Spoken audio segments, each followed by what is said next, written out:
All right, I think I might be live, but I'm not sure. Let me know if anybody can hear me. If you guys are out there, I'm going to wait for some people to come in. Let's see here if anybody can see me. Looks like I might have done it right this time. This is only my second time streaming, so bear with me. You know, there's a little bit of a delay. So if anybody's out there, just please be patient. I'm going to wait for some people to come on in. And if you can hear me, say hello in the chat.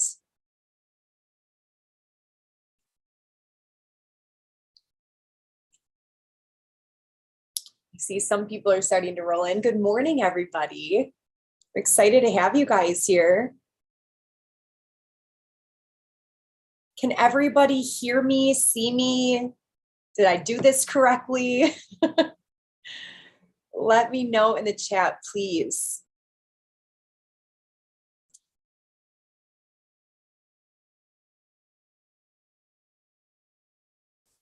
Oh, hi, Rosalia. Good to see you. Thank you for letting me know.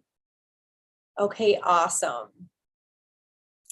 So this is obviously going to be available for replay. I just wanted to come on live just in case anybody could join me. I know it was pretty last minute.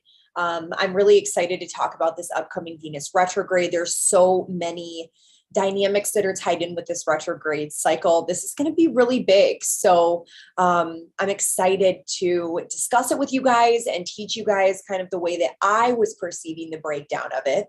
But like I said, it'll be available for replay. If anybody has any questions during the live stream broadcast, I will be checking the chat from time to time and answering all of your questions and everything live. So I am very excited to connect with you guys. And if you are out there and you can hear me, I would love to know where you guys are tuning in from. So maybe type in the chat where you're coming from, where you guys live, and what your sun, moon, rising sign are. That would be awesome. I am a Taurus sun, Cancer moon, and Cancer rising, and I'm coming to you guys from freezing cold Detroit, Michigan. So, oh, hi, Raph. Hi, Rising Phoenix. Thank you guys so much for letting me know. So I have a beautiful presentation for all of you guys that I stayed up way too late last night creating. And I was all nervous, you know, but I have it for you to download. So, or for you to have access to anyways. So if you guys want that, it is going to be in the description box below. So if you just open that right up, you'll be able to see where you'll just have to type in your email address and you will receive that in return. Yay. Ref says from Radiant Realities to smash that like button. Yes, if you guys are there, it always helps to get a small YouTube channel out there. If you do enjoy this content, tap the like button, share it with your friends, hit subscribe. Of course, I have to say all of that little marketing stuff to put myself out there. We've got Rising Phoenix, who is a Virgo sun, Cancer moon from Germany. Wow, so cool. And I know, I think Raphael is from the United Kingdom, if I'm saying that correctly. I believe so anyways. So cool that we're able to connect with each other from all over the world. Honestly, YouTube is like the coolest thing. This is something I always like dreamed of having, was a platform where I could talk about the things I want to talk about and connect with people that are like-minded. And I'm so grateful to have all of you guys here. Yes, he says UK and he is a Leo ascendant. Rosalia is from Denmark, Aquarius ascendant, Leo sun, Taurus moon. Angela is coming from, I think that's North Carolina, maybe. So we do have somebody from the United States here. Erica is coming to us from Arizona. Ooh, much warmer there. I think I would have to say I'm just a little bit jealous. So happy to have you guys here. Who is ready for this Venus retrograde time period? I think I can preface that by saying, said no one ever. Yeah, it's definitely going to be interesting to talk about what it might bring. I think that the whole ideal of the Venus retrograde is very vast in terms of what it will mean for everybody. So I want to cover a lot of ground here today. We're going to start from the very basics, and we're going to even talk about how you could notice this in a chart. So I'm going to teach it all to you. I love teaching astrology, so I'm excited to do it and break it all down. Again, if anybody is just coming in, I do have the presentation, my slides, which are going to be available for you in the description box below if you do want access to those. Diana says, so great to see your smiley face. So good to see your little circular face in the chat too, Diana. She's coming to us from Alberta. We've got someone from Texas saying the weather there is bipolar. Bahadur. I hope I said that. Bahadur. I hope I said that correctly. Hello to you too. Hello to Angela. Leona coming from, she is a Pisces. She says, happy morning, sunshine. Rosalinda and Erica. Yay, I'm so happy to connect with you guys. Okay, well, let's go ahead and get started because I have a lot that I want to cover today, you guys. So just stick with me. We are going to break this all down. We're going to do it like astrology school style, right? So let's see. I got to share my presentation with you. I'm not going to be able to look at the chat for a little while, you guys. I am going to stop at certain moments during this presentation to take a peek at the chat just to see if anybody has any questions. So as we proceed and you do have questions, feel free to put them in the chat and I will kind of backtrack and scroll through and see if anybody has anything to say. So I'll stop from time to time. So basically, here's my pretty little presentation, beautiful artwork and pictures for you to look at as well. So I wanted to cover just a little bit of the order of events of today. So what you can expect from this free webinar on Venus retrograde in Capricorn. So I'll just explain a little bit about who I am, where you can find me. We won't spend too much time on that. Giving a full breakdown of the retrograde. So we'll give basic Venus retrograde transit details, a calendar of events for this specific retrograde cycle so you guys can have like all of the dates and everything. And then we're going to talk about retrogrades and the view of them from a more traditional Hellenistic viewpoint of astrology and a more modern perspective. There are many different types of astrology, and we're going to look at them from two different lenses. Then we're going to break down Venus because in order to understand a Venus retrograde, we need to understand Venus, right? I think that's important. So we're going to talk about Venus and her different phases and what they mean for our personality and our emotional nature when she is in these different phases. And we're about to shift phases, you guys. And these phases are two different sets of an 8-year time period. So we're moving into another 4-year stretch. So that's Venus's morning and evening star phases. Also, we're going to talk about what it means for Venus to be in the energy of Capricorn, Venus and Pluto, because Venus will be hitting Pluto a couple times during this retrogradation. And then we're going to talk about what it means when Venus and the Sun come together and what that means in this cycle for all of us. That's called a Venus cazimi. So we are literally breaking all of this down. Then we're going to put it all together. I'm going to give you guys some of my interpretations of how this could affect you in a general sense. Then I'm going to give you some information so you can decode your own chart. So we're going to talk about who this might affect most. I'm going to tell you what to look for in your chart, all the details that you guys need, you are going to get. And then at the same time, we're going to run through, at the end, we're going to run through a mini reading breakdown of how this could potentially affect you based off of your rising sign. So I'm really, really excited to start. We're going to go ahead and begin. I'm sure there's really no questions in the chat at this point. So first and foremost, I am Yelena Crawford.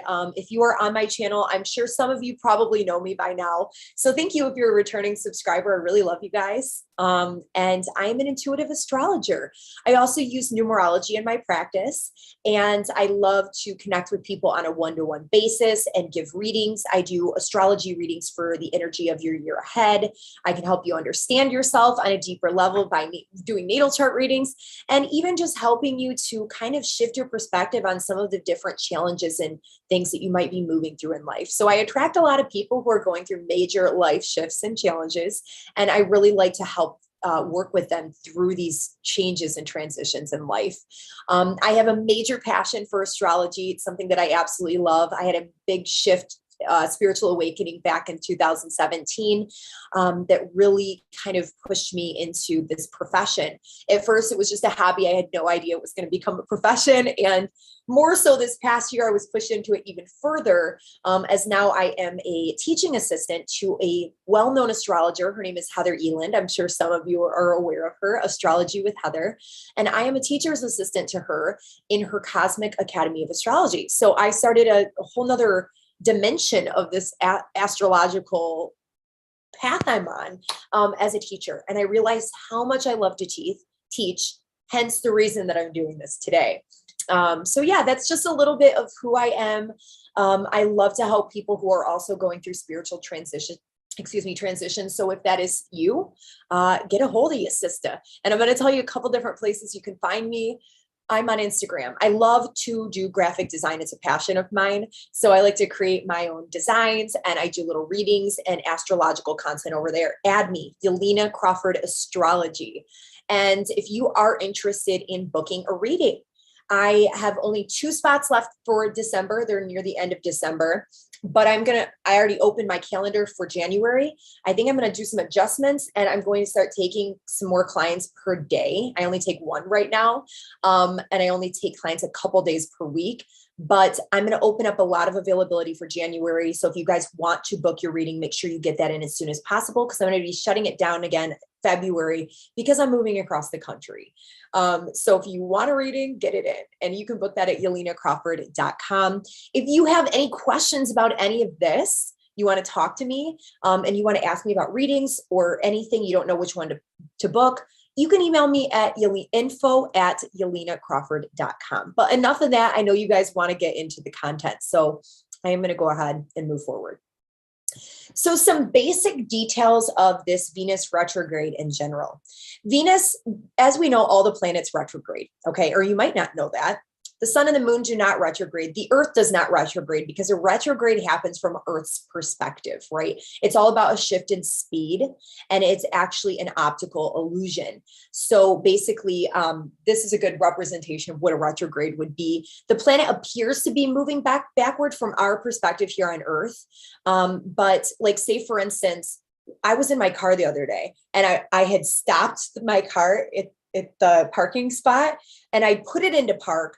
But you know, you're busy doing stuff. I saw the car next to me, or I didn't realize it was backing out. I thought my car was rolling forward, and I was like, oh my God, do I need to put it into park? But I realized it was that optical illusion. I was like, oh, that's like a retrograde, right? It's a difference in speed, and it looks like you might be moving forward because another car is moving backwards, or whatever, vice versa. So that's kind of how this operates. But usually planets, they retrograde for a high percentage of their cycle, of the time of their cycle. So say, for instance, you have Pluto, which is in retrograde 50% of its time. Jupiter's in retrograde 30% of its time in its cycle. And Venus and Mars actually, well, and obviously we know Mercury retrogrades all the damn time. And I feel like everybody's like, wasn't it just Mercury retrograde? Yes, it was. Yeah, it happens 3 times a year for almost 4 weeks at a time, right? But Venus and Mars, their retrograde cycles are a little bit more rare. And that's why they are more significant. And they bring like it's kind of a big deal, you guys, kind of a big deal. So Venus retrogrades 1 time every 18 months, and it'll retrograde for about 40 days. I want to say, I could be wrong. I have to go back and look at my calendar of events, but I want to say this one's 42 days. So they were talking about the significance of the Bible with the 40 days and 40 nights retrograde. I just found that very interesting. Now, with this 18-month retrograde cycle, Venus makes this beautiful formation with her cycle in the sky. I'm going to post that picture of that a little bit later, but it actually creates a star, and it looks like a rose. It's beautiful. It's so divine, you guys, so divine. But Venus will only retrograde in our lifetime in about 5 different zodiac signs, and it will make a star. So every time it retrogrades in certain signs, it creates a star formation, and that's called Venus star points. So basically, it will retrograde in the same sign every 8 years. So it hasn't retrograded in Capricorn in this exact place in all of our charts since 2013, December 2013 through January of 2014. Okay, so we're going to talk about this again later. You don't need to remember these dates. I'll bring them back up later because I'm going to have you guys go back in your mind and try to think of what the heck was going on in your life at that time, because we could see reoccurring themes reemerge, right? So anyways, these are just a couple little tidbits. There are two parts to this 8-year cycle, like I had explained, when Venus is a morning star and when Venus is an evening star. So Venus is also a personal planet. So it's a little bit different than if like Pluto or Neptune or Uranus retrogrades. That's going to have much more of a generational impact on the collective, I guess you could say, where this is going to have much more of an impact on you in your personal life, on your personality, on your psyche, on things that are going on with you in your everyday material existence here in this 3D realm that we exist in. So compared to, I already kind of talked about the percentage that the planets retrograde. And I don't know if I told you, but Venus is only retrograde 7% of its time. So that is very, very minimal compared to the other planets I discussed. This specific Venus retrograde in Capricorn is going to be retrograding apparent backward motion from 26 to 11 degrees in the sign of Capricorn. All right. So I'm going to take you through a little calendar of events, a time frame, and then I want you guys to visually see what this retrograde cycle looks like in a chart. Because I think when we can understand it from a chart perspective, especially for students of astrology or someone that's trying to become an astrologer ourselves, or we just really love astrology, which I'm sure you do if you're watching this, it can be helpful to understand it from all dimensions, right? So here's the calendar of events. Back on November 17th, Venus hit 11 degrees of Capricorn, okay?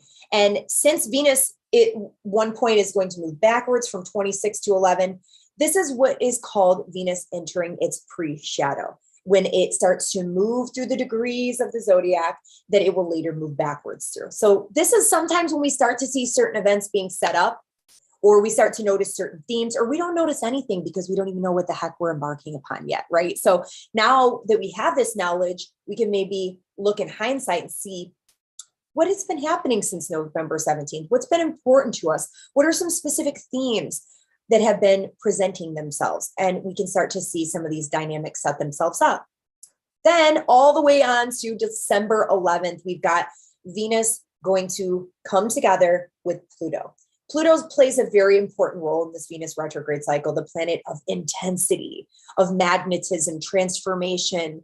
And this is going to be powerful, you guys. It's also a purging type of planet. So anything that we've been suppressing or holding in could bubble up to the surface during this time period. But I'm getting a little ahead of myself here. So Venus will connect with Pluto during the cycle 3 times. Here's the first hit, December 11th, just in a few days, you guys. It's going to happen at 25 degrees of Capricorn. Then moving on to December 19th, we've got Venus, which at that point will be stationing retrograde. So this is very highly concentrated Venus retrograde energy during this day. When Venus is at a standstill, it is very powerful.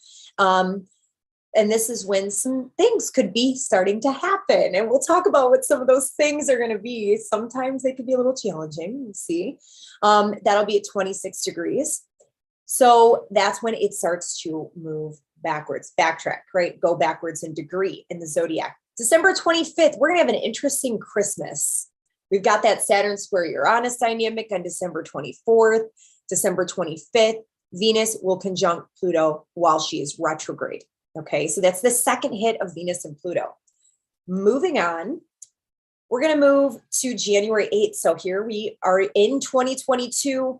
This is when we have the Venus cazimi. This is another important part of this cycle. It's when Venus resets, starts a brand new cycle and brand new 8-year cycle, and is reborn as a morning star. We're going to talk about what that means for all of us, what that means for the energy of Venus and how it's going to affect all of our lives. This is a cazimi point. It's when things might solutions might start to appear. Things might start to ease up. We might have some clarity with these Venus topics. On January 29th, we're going way forward now. Venus will reach that, I think I wrote that wrong. I'm so sorry, you guys. Venus, oh no, I didn't. Okay. Venus will station direct at 11 degrees of Capricorn. So it backtracks all the way from 26 to 11 degrees, and then it moves forward once again. That's on January 29th. So now we have to move through the post shadow period where we start to move forward through the degrees that Venus has done all this work inside of us. So this is a good time of integration, right? March 1st is when Venus will finally be free from this post shadow at 26 degrees Capricorn. And then we have that final conjunction with Pluto on March 3rd at 27 degrees. I want to look in the chat really quick. Let's see here. I'm going to stop the share. I'm just going to check the chat briefly because it looks like a lot of people are chatting in here, just to see if anybody has any questions or anything like that. Somebody said I'm wearing the tattoo they have. Cool. Okay. I'm already we're opened for January readings, Regina. Okay. So it looks like we're good on questions. So I'm going to continue with the presentation. Okay, you guys, let's go ahead and keep going. I'm going to stop like that a couple times. So again, if you guys have any questions, make sure to leave them in the chat. If you guys are just now tuning in, if you want access to this slides, the presentation that I have for your own purposes, I have left that download link. You can just put in your email. You'll receive it in your email below in the description box. Okay, so now we have the timeline. Let me move my face here. Hopefully you guys can see that. Okay, so I want you guys to see this in the chart. This is the chart for when the day that Venus stations retrograde, okay? So first and foremost, when planets move around the chart, I'm going to go basic so you guys have a good understanding. These are all planets, okay? Right here, if you didn't know that, these little glyphs. And they move, when they're in direct motion, when they're not in retrograde, they move counterclockwise around the chart. This is called zodiacal order. We call it zodiacal order because the planets will move in the ascending order of the zodiac signs from Aries all the way to Pisces in counterclockwise motion. So we go Aries, Taurus, Gemini. That is when a planet moves direct, it's moving counterclockwise like that. Now, when a planet is moving retrograde, it's backwards. So it would be moving clockwise, right? Now, the degrees of each house, 0 to 30, they ascend in degree in a counterclockwise motion. So it goes 0 all the way to 30. So we're looking over here in Capricorn. We've got Venus here in Capricorn. We've got the sun in Sagittarius. This is when Venus is in evening star phase because it is sets in the western horizon. So we can actually see it in the night sky. It's a big bright star at this stage. And what's happening here is Venus is just now stationing retrograde. So it slows way down and the sun begins to catch up to Venus. Okay. So they start moving closer and closer together. So Venus will move backwards. The sun will move forwards. That's what's happening here. Then we hit that January 8th time period when the sun and Venus come together. So you can see in the chart here, this is what's called the conjunction when Venus or when two planets come together like this. So a cazimi is when a planet gets within 15 minutes of a degree of the sun. Okay, so as you can see here, this is when within, these are the degrees right here, and these are the minutes. So this is within 10 degrees or 10 minutes of the sun. Now she's still an evening star here, but when Venus crosses over to this side of the sun right here, she will become a morning star. So this cazimi point, it's a reset of the cycle. It's when Venus is reborn and all Venus dynamics like relationship matters, what we value, our money, all of those things are also reborn in a certain sense in our lives as well. So Venus will cross over the sun and be reborn as a morning star. Okay. And that's when we can actually see Venus in the morning rising on the western horizon if we get up early enough. So it shifts. And then we have Venus stationing direct January 29th. As you can see, Venus is down here at 11 degrees of Capricorn, right? So Venus will once again begin to move forward in counterclockwise motion through those degrees all the way through to conjunct with Pluto again.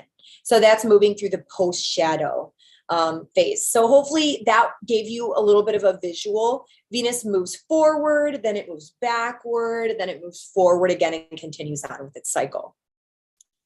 It always helps to be able to see it, I think. All right, so we're going to move on and talk about retrogrades. So please, I'm going to apologize ahead of time because I do not speak Greek and I don't know how to pronounce this. So I'm going to give it my best shot. But the Greek word for retrograde is anapodizo, maybe, I think, anapodizo. So this actually means in Greek to go back to something, to call something back and question it, maybe to cross-examine, to recall something or revisit something, maybe something coming back from the past, right? Now, a very prominent Hellenistic astrologer, his name is Robert Schmidt. I learned about him through my teacher, Achuda. He has a quote about retrogrades stating that when you have retrograde benefic planets, Venus and Jupiter are benefic planets. That means that they bring things that are less challenging. They bring things that we enjoy, happiness, balance, material items, beauty, relationships that flourish. So Robert Schmidt says, according to Hellenistic astrology, retrograde benefic planets take back the good that they have given for a certain time period. But you know, we're going to look at this from many different perspectives because I do think sometimes a Hellenistic approach, what the way that people saw astrology in a traditional sense was a little bit more doom and gloom, even though it holds a lot of truth and a lot of validity. But that's what Robert Schmidt says. So I just wanted to at least bring that up. I might take some coffee breaks, you guys. Cheers to anybody else that's having their coffee this morning. Okay, so retrograde planets, looking at it from a more Hellenistic perspective. And I want to make sure I got my notes down here. I got to get situated. I have notes all over the place. So, okay. So basically, you guys, from a Hellenistic traditional perspective, they looked at retrogrades as being a little bit more problematic. Okay, so it's this idea that the planet is slowing down and it's backtracking, it's moving backwards. So it's not really able to operate to its optimal capacity. It's not able to bring its significations, the qualities of the planet in question, to fruition as easy as it would before. So this slow movement means that the planet is less active and it can create a lot of roadblocks. It can bring misfortune. It can bring reversals in fortune. It can create a little bit more of a challenging dynamic in our lives. Sometimes it places roadblocks in our way where we have to kind of refigure things. Reversals, it can delay things, and it can create a fall from grace, especially with this Venus and Pluto dynamic. Pluto in the sign of Capricorn, it rules over power, people who hold the power. So we might see this happening where certain people might take a fall. It'll be interesting, especially to see this play out on the world stage and everything as well. Now, another dynamic is looking at this as the backwards motion, not just the speed, but the backwards motion. So like I said, a time period of having to go backwards, taking 5 steps backwards, 1 step forward. And it can be really, really frustrating, right? But ultimately, for some reason, this retrograde is trying to slow us down. So we have to surrender to the energies of it, right? We don't want to try to push forward. It could create more problems for us. We want to see the lessons that this is trying to bring us. So basically, it could push you sometimes for some people in the opposite direction of what your goals and your objectives are that you're trying to achieve. Sometimes with that backwards motion, it could also bring things back from the past. With Venus, what could that mean? Love. Maybe somebody comes back from your past. And hopefully, you've learned your lesson this time. Right? Especially if it's a Plutonian, manipulative, powerful kind of person that maybe is helping us learn our karmic lessons, right?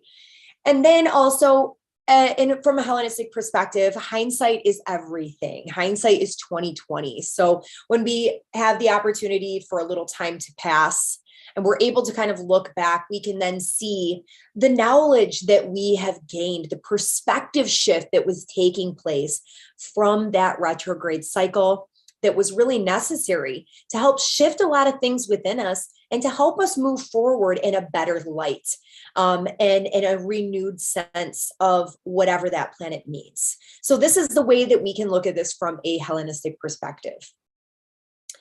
This is a little bit more basic from a more modern perspective. Modern astrologers believe that retrograde was a much more introspective time period that gave us an opportunity to be more within ourselves. You know, that phrase, go within, go within. Well, this is a time period to do just that, depending on what the planet signifies. That's what this inward shift or inward transformation that's occurring. It really shifts our awareness and our energies inside for the native, becoming a much more internalized process, very much more introspective energy, quiet contemplation, those types of things. There's some dynamic that's shifting and changing inside of us. So for instance, for Mercury retrograde, this is all about the mind, our mental processes. So we might be rethinking a lot of things, going backwards over certain dynamics in our mind, doing this mental gymnastic thing while we rework these certain things, helping us to see them from a different perspective, helping us to, helping our mind to shift and change, right? Where a lot of Venus retrograde circumstances may internally be reworking things with us in terms of how we value ourselves based off of the relationships that we have in our lives, what we value materially. And we're going to get into a lot of those things too, but I'm just giving you a couple examples. So before we stop and go to Venus, I just wanted to take a peek and see if you guys have any questions so far. How's everybody doing out there? Does anybody have any questions? Is this information clear? Is it making sense to you guys? I just want to make sure.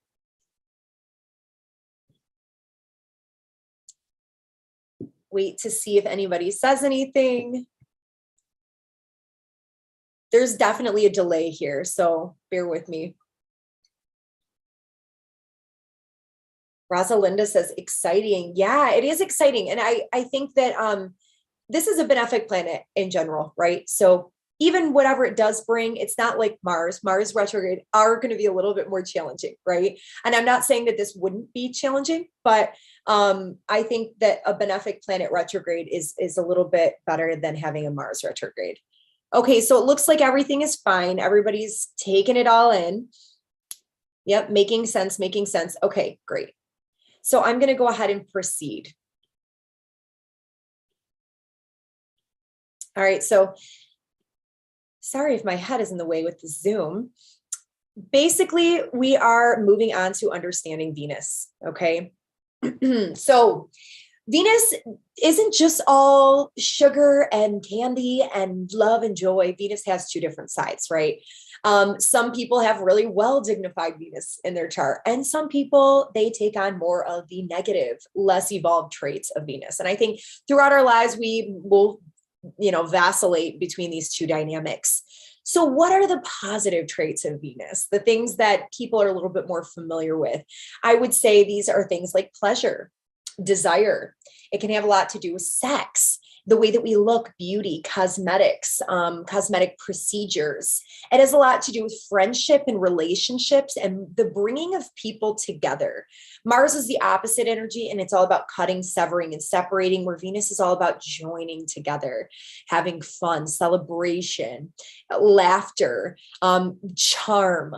And it's all about wealth and money and material accumulation, material goods, because you think of the Venus ruled signs, and that will help you understand Venus better. So we've got Taurus, which is all about material accumulation, wealth, money, building of wealth, actual material, tangible, physical items, purses, and whatever it is that you like, things that are very well made and beautiful. And Venus also rules over indulgence and things like food and alcohol and sugar and candy and all of those things that stimulate our sensual experience. And then we've got Libran qualities as well, which is more about relationships, harmony and balance within those dynamics, conversation, celebration, going out, enjoying ourselves with other people. And then it's also about fairness and justice and what we value. So there's so many different dynamics to this, but it also can rule things like art, fashion, our sense of self-worth, and the things that bring us harmony and joy in life. So I have a textbook here that my teacher, Achuta, recommended us all getting, and I find it's very helpful. If you guys can see this, this is the 7 classical planets, or the classical 7 planets by Charles Obert.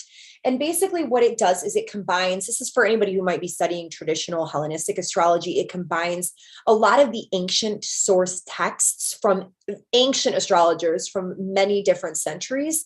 So I just wanted to read you what they were saying about the planet Venus way back, way back in the day.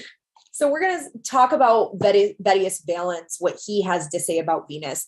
He was a 2nd century Hellenistic astrologer. And just very briefly, he said many of the main themes for Venus are related to beauty, to women, and to desire, including love and sex. And it says Venus relates to bringing people together. So we see personal traits that are pleasant and attractive, cheerfulness, friendship, social events, laughter, good cheer. There is an association with acquisition of property. So all of these things that we believe in modern astrology as well. The purchase of ornaments, which could be like earrings or just any adornment, right, that you would wear. This is related to wealth and decorative property. So that's what he says about the positive qualities of Venus. And we're going to get into another astrologer who talks about some of the more negative things. And I really like hearing the words and the language that they used back in that time period. All right, so the photos will reflect, I chose some photos of some of the more or less evolved qualities of Venus. I don't really like to say negative, but it is, you know. So in my opinion, it has a lot to do with vanity and superficiality and seeking attention for all the wrong reasons, right? Attractiveness that you use in a more promiscuous way or with ill intention to try to gain or receive something. It can also rule over things like jealousy and envy and greed. Like I need more, material accumulation, and just allowing that to kind of run your experience, which we really see a lot. And I think this could have a lot to do with what's happening on the world stage right now collectively. People are run by materialism and consumerism. That's just unfortunately how we're conditioned by the media. We are trained to buy. Very interesting that this is actually happening during a Christmas period, right? And we are seeing supply chain shortages and everything like that. So I think that there could potentially be some things that occur that have to do with people kind of reworking what they value in terms of their purchases and material accumulation and material items that they have. They might not be able to get all of these things, or they might not have the funds for it, or just some, whatever way that kind of plays itself out. But I would say as well, since Venus rules over indulgence, this could have a lot to do with overindulgence. Maybe eating a little bit too much, being very gluttonous, or drinking too much, smoking too much, doing too many things that of indulgence, sexual addiction, just too much sex and things like that. It could represent someone who is more unbridled, loose, somebody who's a spendthrift who likes to spend a lot of money and doesn't really take responsibility for their money, which Venus in Capricorn is all about being a little bit more frugal and only spending on things that are practical and necessary. So we're going to see this energy working a lot with people in that area of life as well. So if you are somebody who likes to go to Target and shop in those dollar bins or, just spend money on whatever, this might be a time period where those things and dynamics within you are being worked on. This could also represent somebody who likes to brag a lot about themselves and really boast, or somebody who's more immoral. They don't really have a moralistic framework that they operate from, and it gets them in trouble, you know, and it doesn't attract the right type of energy into their lives, or somebody who's unfaithful in their relationship. So yeah, low self-worth, these are all different types of things. Now we're going to cite from the same text. This is a different astrologer though. This is astrologer from the Persian. He's a Persian astrologer from way back, BC and time period. And this is Abu Mashar. So he says that Venus, he talks about Venus as a she. He says she indicates conceit, vanity, haughtiness, boasting, the love of wealth and entertainment. Also, going too far in the things that are bad, in what is bad. So like overindulgence, sex, party, celebration, like nightclub, all that kind of thing. Just too much, too much, too much. Buffoonery, occupying oneself with men and children in fornication. So I don't know what's going on in that time period, but it looks like it has continued in this time period with all the weird stuff going on out there. Yeah, so we might be seeing some of these topics or themes coming up in the media, in the mainstream. I find it very interesting as well that we have this whole Ghislaine Maxwell trial with Jeffrey Epstein kind of going on right now too. And I won't go into that, but it's just, you know, some of these same topics. And we're going to be taking a closer look at those dynamics that are all about sex and just deeper, darker aspects with this Pluto involved in this. It's just like, you know, violent sex and all of those kinds of things are possibilities of what could come up, right? And even if somebody had like a passive trauma associated with those things, this could be a time period where you're reworking through some of those internal dynamics with yourself. So I found that very interesting, just to read some of the viewpoints from ancient astrologers from back in the day. Back in the day. It's just because I don't know the exact year to tell you guys. I should have wrote that down. Okay, so we're moving on to the next part. This is when Venus will be reborn as a morning star. And what this means when we break down the morning star versus the evening star phase. This is like super interesting stuff, you guys, because you can also look at your own natal chart and see if you are somebody that has a morning star Venus or an evening star Venus. And this will say a lot about your personality. It says a lot about, I'm shifting my notes here, sorry. It says a lot about your emotional processes as it relates to things like relationships and money and indulgence and all of those kinds of things, the things that you value, the things that you give meaning to. So not only do you have like a natal placement that will indicate that, but we move through cycles of what we value and what we care about. And those energy dynamics change within us in an emotional sense. Before I move on to this though, I do want to stop just for another moment and check the chat. So let's see. Totally makes sense. Awesome. Awesome. This is great. Cool. Amazing info. Is this a good time to make big changes? Erica, so we're going to get into that.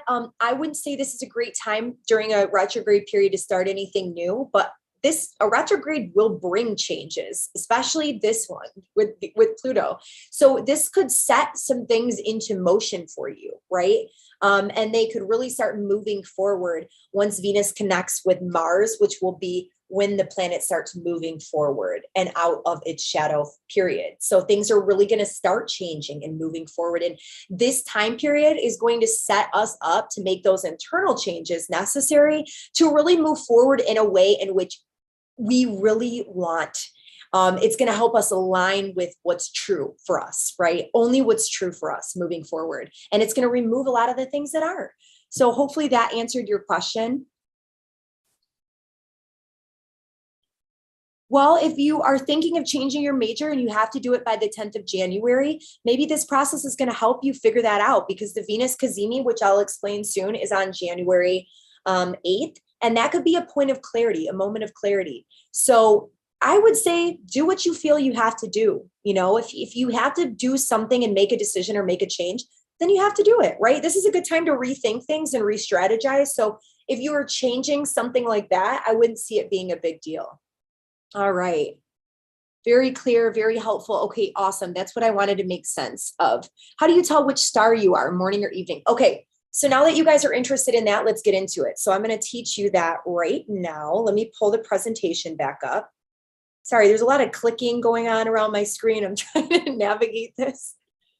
All right, let me take a brief coffee break.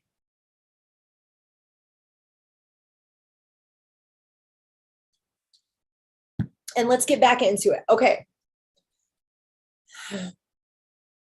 So right now, Venus is in the evening star phase. Okay. So since the planets move in zodiacal order, which is counterclockwise around the chart, you want to look, say you're looking in your natal chart to see if you're an evening star or a morning star Venus.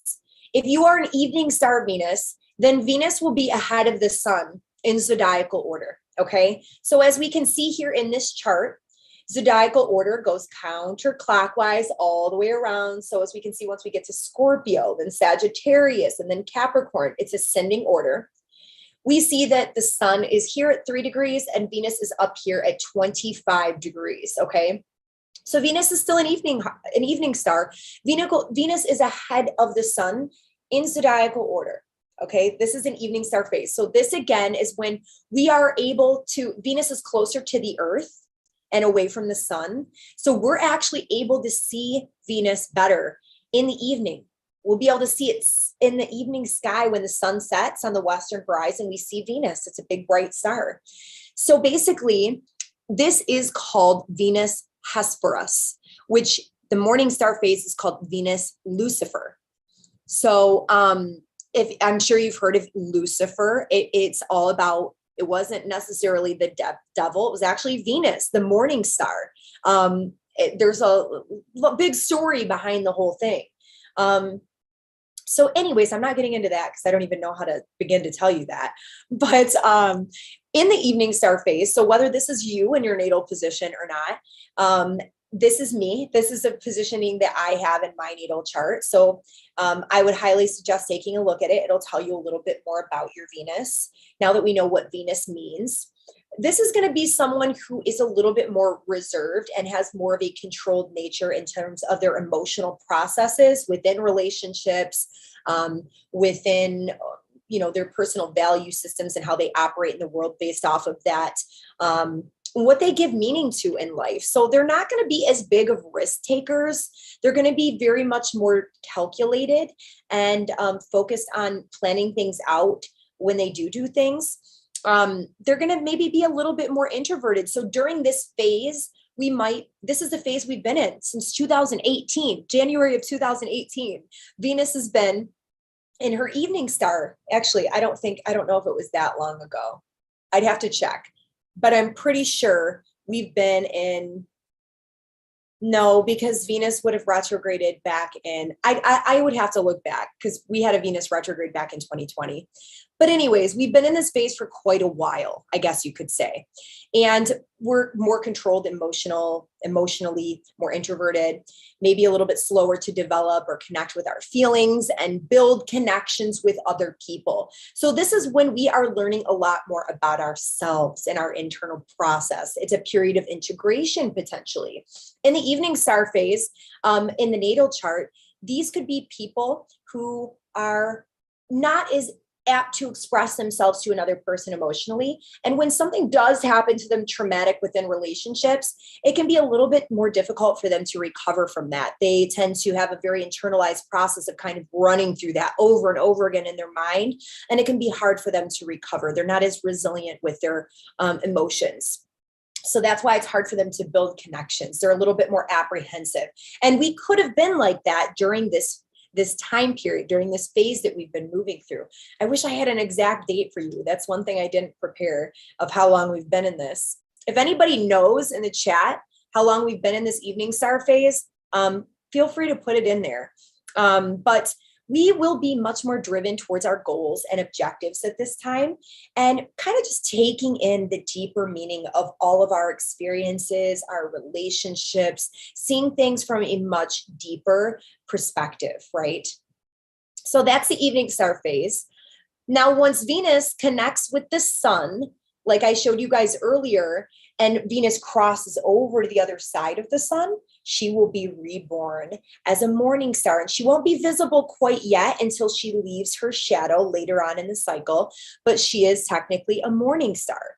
So when the Venus Cazimi comes together, Venus will be in between the earth and the sun, and it will be in this rebirth phase where she is reborn again. So as a morning star, for those of you who want to check your chart, this is Venus Lucifer, and this is when the sun or Venus is behind the sun in zodiacal order. So again, the planets move counterclockwise around the chart. And as you can see here in the chart, we've got the sun up here and Venus is down here.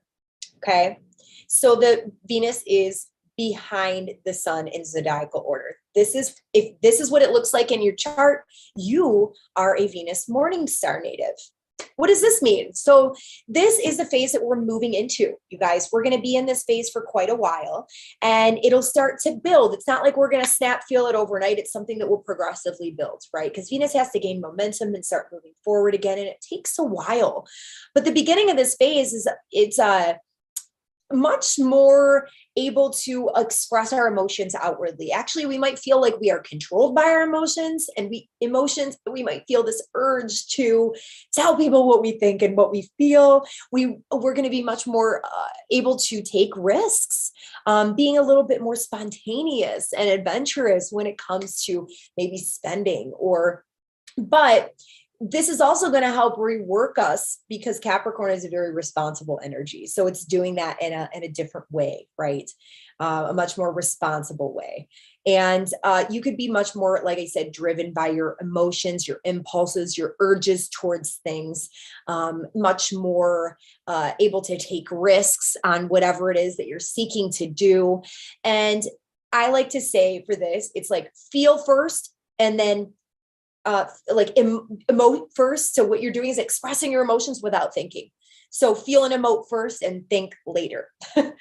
Where the other cycle, the evening star cycle, is the exact opposite. So you're really going to be calculated in thinking about what it is that you want to express, maybe even to your detriment, overthinking, and then not expressing because you think about all the possibilities of why it could maybe fire back at you for some reason.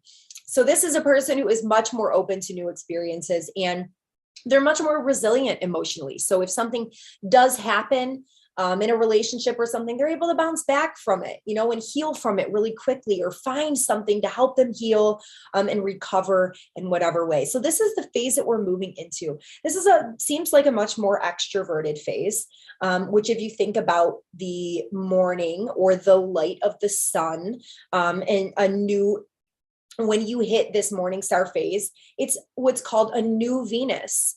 And it's a brand new Venus cycle. So it's similar to a new moon, new beginnings of Venusian types of things. So the sun, the light of day, it brings this masculine yang type of energy. It's much more extroverted and expressive. And that's kind of where we're moving into.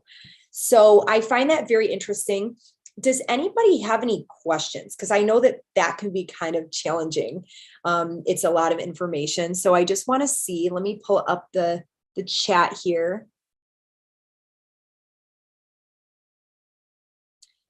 Does anybody have any questions on the morning and evening star phases? Just going to wait for the delay to catch up. And also let me know in the chat too, if you recognize if you are a morning or evening star Venus, does that fit you? Does that description fit you and who you are as a person? It'd be interesting to know that. I know that the evening star phase definitely fits me. I think way too much sometimes before I react and before I express my emotions with other people. And a lot of it is because I've been hurt in the past and everything like that. And it's really, really hard for me to open up. It can be hard for me to really warm up to people. I'm a little bit more cautious and calculated. So is anybody able to see what phase they're in?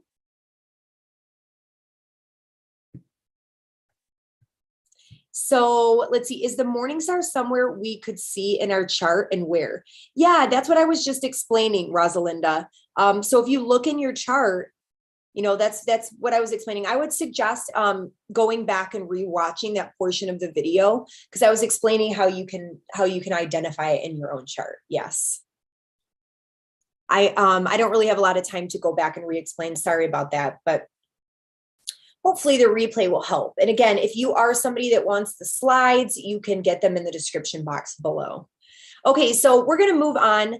So here we go. We're going to talk a little bit about Venus in the sign of Capricorn now. So in order, now we have a good understanding of Venus and what Venus is all about. Now we have to understand what the combination of Venus in the sign of Capricorn is. Capricorn is an earth sign. It's very practical, grounded, hardworking. It's all about climbing and working and achieving. They're very ambitious and goal-oriented. And this is a Saturn-ruled sign. And Saturn is the sign associated with things like discipline, responsibility, hard work. It's very stern, serious, can come off sometimes as cold. And it's not like Venus in sign of Capricorn. I guess we'll get into that a little bit now. I put here practicality and solid structures. So this could definitely come into play for anybody who has Venus in the sign of Capricorn in your natal chart. Or if we are actually moving, if Venus in transit is moving through the sign of Capricorn. So it's all about practicality and solid structures, right? So Capricorn has this ability, being a Saturn-ruled sign, to compartmentalize whatever the task is at hand, whatever they need to focus on and get done, and putting their emotions in a separate compartment. I'm not saying that Capricorns are not emotional people, because that is false. But sometimes they suppress their emotions, and sometimes they might come off as a little bit stern and a little bit cold because they're focused on the task at hand and what needs to get done. So they're able to kind of put that aside, which can be good and bad at certain times. So this retrograde period, when Venus is moving through Capricorn, it might help us to put our emotions aside for a while and take a practical look at our current relationships, our relationships to other people, whether that be lovers, friends, bosses, coworkers, and our relationship to money and our material items that we have in our life and spending, or our relationship to our tendencies towards indulgence. So it's going to have you take a look at all of these different types of things and potentially asking the question, do these relationships assist or support you in achieving your goals and working towards your ambitions and your objectives in life and reaching the level of success? And I'm not just talking about material success. I'm talking about evolutionary success with yourself, reaching a level of learning lessons from the past and being able to grow and develop from that. So whether that be in a relationship, when I say reaching success, I don't just mean like getting an acknowledgement or an achievement, even though that could be what it is, if that's how it's affecting you in your life. But I mean, if another relationship comes back around that's similar to one you had in your past, are you going to recognize that that person has a lot of those same qualities and you're repeating the same cycle? Have you evolved? Have you grown? Right? So that's just one example, but are these relationships and things that you have in your life, are they built on a solid foundation? I think with this Capricorn energy, we've started to see that a lot of things in our lives are not stable. They're not solid. And this whole pandemic situation has really started to show us that a lot of our jobs, a lot of our places of living, a lot of whatever are on shaky foundations. Like Ralph Smart says, it's getting a little bit shaky, baby. So yeah, I think that could be something that comes up here, because obviously the topic of money and relationships and the way that we make our money, those are all going to be brought into question and tried and tested during this time period. This could also have a lot to do with security and longevity in the sign of Capricorn. People who have Venus in Capricorn, they're potentially going to be partners and also seek partners who are more stable and secure. Somebody who is ambitious and likes to work towards their goals, and somebody who is professional, somebody who's in it for the long haul, that's serious, that's responsible and reliable, right? So whether this has to do with financial and emotional security in our relationships, friends, with lovers, in our jobs, in our connections in general, and financially, and are these structures built for the long haul? Are they truly going to bring us joy and happiness in a long-term sense? And are they able to provide us with the stability and security that we truly need? So that's what a lot of like Venus combined with Capricorn energy is truly all about, you guys. I like to look at this energy as like commit or get out kind of energy. So that's where I think a lot of relationship dynamics and even whatever career or like profession you're in or anything like that, it's definitely going to be brought into focus, your values, your morals that might be tested at this time to truly show you, do you want to commit or do you want to get out of these situations? All right, so moving on from that, just a couple more things with Venus and Capricorn. Again, let's see here. Just discussing like financial security being a very, very important thing. We've already discussed that. Sometimes these natives might stay in relationships based on money and security in general. So that might even come up. That's a totally different spin on the dynamic. Are you maybe staying in a situation a little bit too long because it is secure for you, because it brings you stability on a financial or emotional level? Well, these things might get shaken up and might change a little bit here, because this ultimately with Venus energy wants to show you that you're worthy. It wants to help you gain more self-confidence and self-worth. And it wants to bring you joy. It's all about joy, what makes us happy, right? With Venus energy. So this could shake things up and show you that maybe it's not worth it because you are promised the paycheck or you are promised to be secure and stable. And it might make you decide that you want to change that up a little bit. I also think ambition is going to come to the forefront because this is a sign that's all about climbing the ladder. So what is your relationship to ambition and your relationship to power and having power and maybe being in control? Are you mature when it comes to these kinds of topics? Do you allow people to walk all over you? Do you not have any boundaries in life? Those things could definitely be tested at this time, or maybe it's the other way around. Maybe you are the one that needs to always be in control and exerting your power and your force onto other people, whether this be in your relationship with friends, in work, or whatever it might be. So as I mentioned, this can be a reversal or like a fall from grace. So we might see people on the world stage losing power, being removed from positions, which is interesting because, sorry, my throat. Which is interesting because I was even watching some headlines on the Maxwell trial with Jeffrey Epstein, and I was seeing that it was interesting, and I don't know how true this is, but there were the day that a lot of the Maxwell trial started and a lot of information was coming out, we noticed a lot of CEOs stepping down from power and a lot of major companies like Twitter and stuff like that. So people were saying that there was a correlation between the two things, which again, I'm not saying that's true. I'm just thought it was very interesting. And we might see some more of these dynamics coming into the forefront. So people who are mature might receive power and learning how to step into their power a little bit more.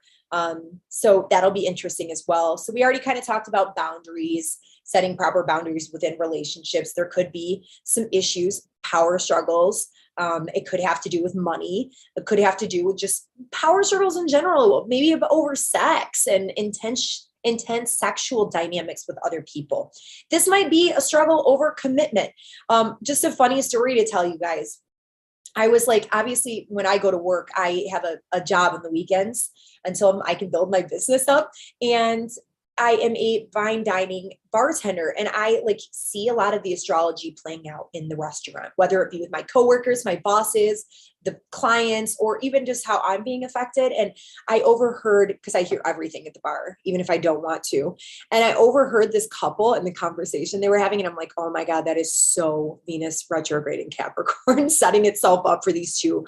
The husband or boyfriend or whatever he was saying to her, like, I don't need you calling me constantly. And I work 60 hours a week, and you're constantly needing to know where I am, what I'm doing, and hackling me. And I work really, really hard. And like, I don't need that. And if you can't understand, then we don't need to be together. And I was like, oh boy, that's going to be an interesting one during Venus retrograde. And it was so Venus retrograde in Capricorn. There's these power struggles. And it could even include somebody who's maybe a little bit of a workaholic, and maybe something happens with that individual where he realizes that maybe his relationship is more important, and maybe he should take some time off of work because he exerts all of his time and effort on his job, focusing on ambition and money. So as you can see, this could be playing out in so many different ways. This could really help us get more focused, more disciplined. And it could help people with money and everything like that as well. Maybe learning to not spend as much or spend more wisely, buying more useful, well-made items. Capricorn likes things that are very classic. It's very picky about the people that it chooses to have in its life, likes them to be more well put together and more professional, I guess you can say. And that's how they are. They love really nice things, well made. So we might realize that we need to shift and change our values in terms of the people that surround us, in terms of the things that we purchase. These individuals are also a very good judge of character. So this energy could help us to step more into that type of energy of being a little bit more discerning with the people in our lives, the people that we surround ourselves with, being a little bit more cautious, right? So these are just a lot of different ways that I see this Venus and Capricorn energy. Now, we have talked about the combination of Venus and Pluto. So Venus is going to be conjuncting Pluto 3 times during the cycle. And this is going to be very interesting because the last time we had Venus retrograde in Capricorn 8 years ago, which if you think back to the time period, once again, of January 2014 to about March 2014, and what was going on in your life at that time, that might give you an idea of some of the themes that could present themselves during this time period. So we've got this Venus and Pluto combination that's going to continue to rear its head in during this cycle. And some of the things that could be coming to the forefront are, of course, power struggles, manipulation, control, deceit, lies, all of those types of things within relationships. But on a more positive level, this could really help to allow someone to have a cathartic release of maybe some pent up deep emotions related to past relationship trauma, and really help them to transform their relationship life, so that they can move forward and know what they really want and need, and not be held back from some past traumatic experiences that were holding them back. This could bring up a lot to the surface in terms of what people's shadowy desires are, some of their deep-seated intentions that might even be subconscious and not noticeable to them yet anyways.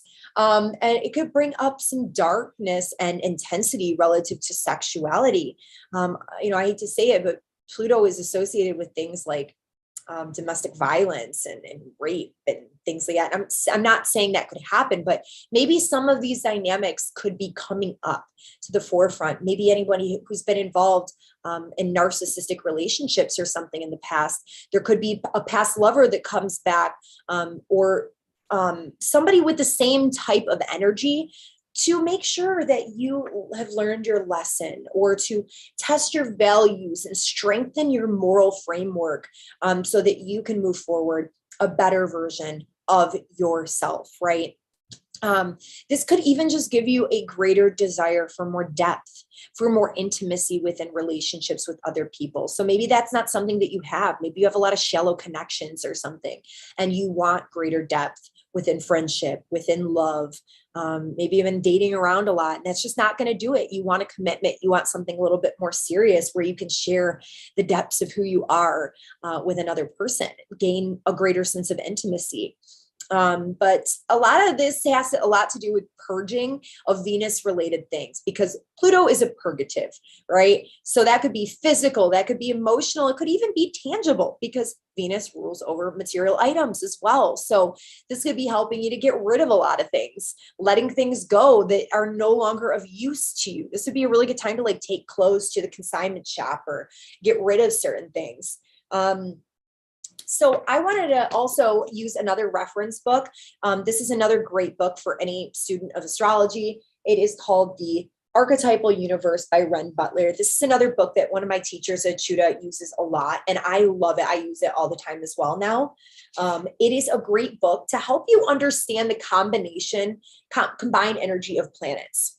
You can even combine up to 3 planets in here, which is really cool. So I just want to read you a couple things of what Ren says about Venus and Pluto combined. So a couple more positive things and a couple more of the more shadowy qualities. So he says primal feelings of love and attraction, deep and intense passion, the sense of a positive fatedness operating in one's partnership, renewing and regenerating forces in relationships, profound relationship understandings, emotional resourcefulness, a big heart and embrace of healing power. Yeah, because this could be very regenerative and healing as well.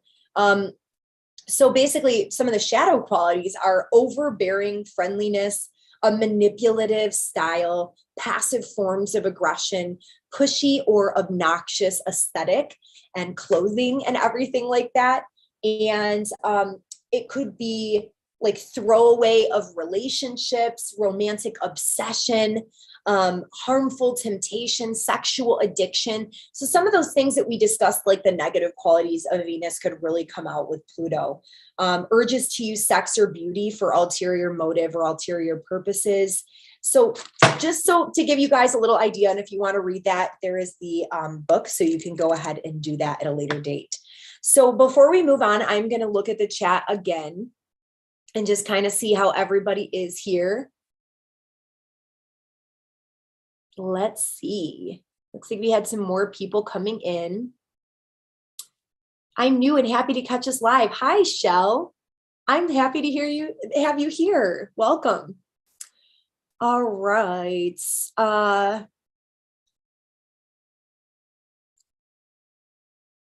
So this new birth of Venus is an 8-year cycle in the sign of Capricorn. Okay. So that's one of the Venus star points. So it's in this area of life, whatever Capricorn is for you, that is a brand new cycle for that. But Venus, it retrogrades in 5 different signs and it hits other star points. It's very in-depth. I would highly suggest you guys, I'll type it in the chat. If you want a good book on Venus retrograde, I would highly suggest, I just purchased it myself. It's a book called Venus Star Rising and is by an author. Her name is Ariel Gutman. So I'm typing that in the chat for you right now.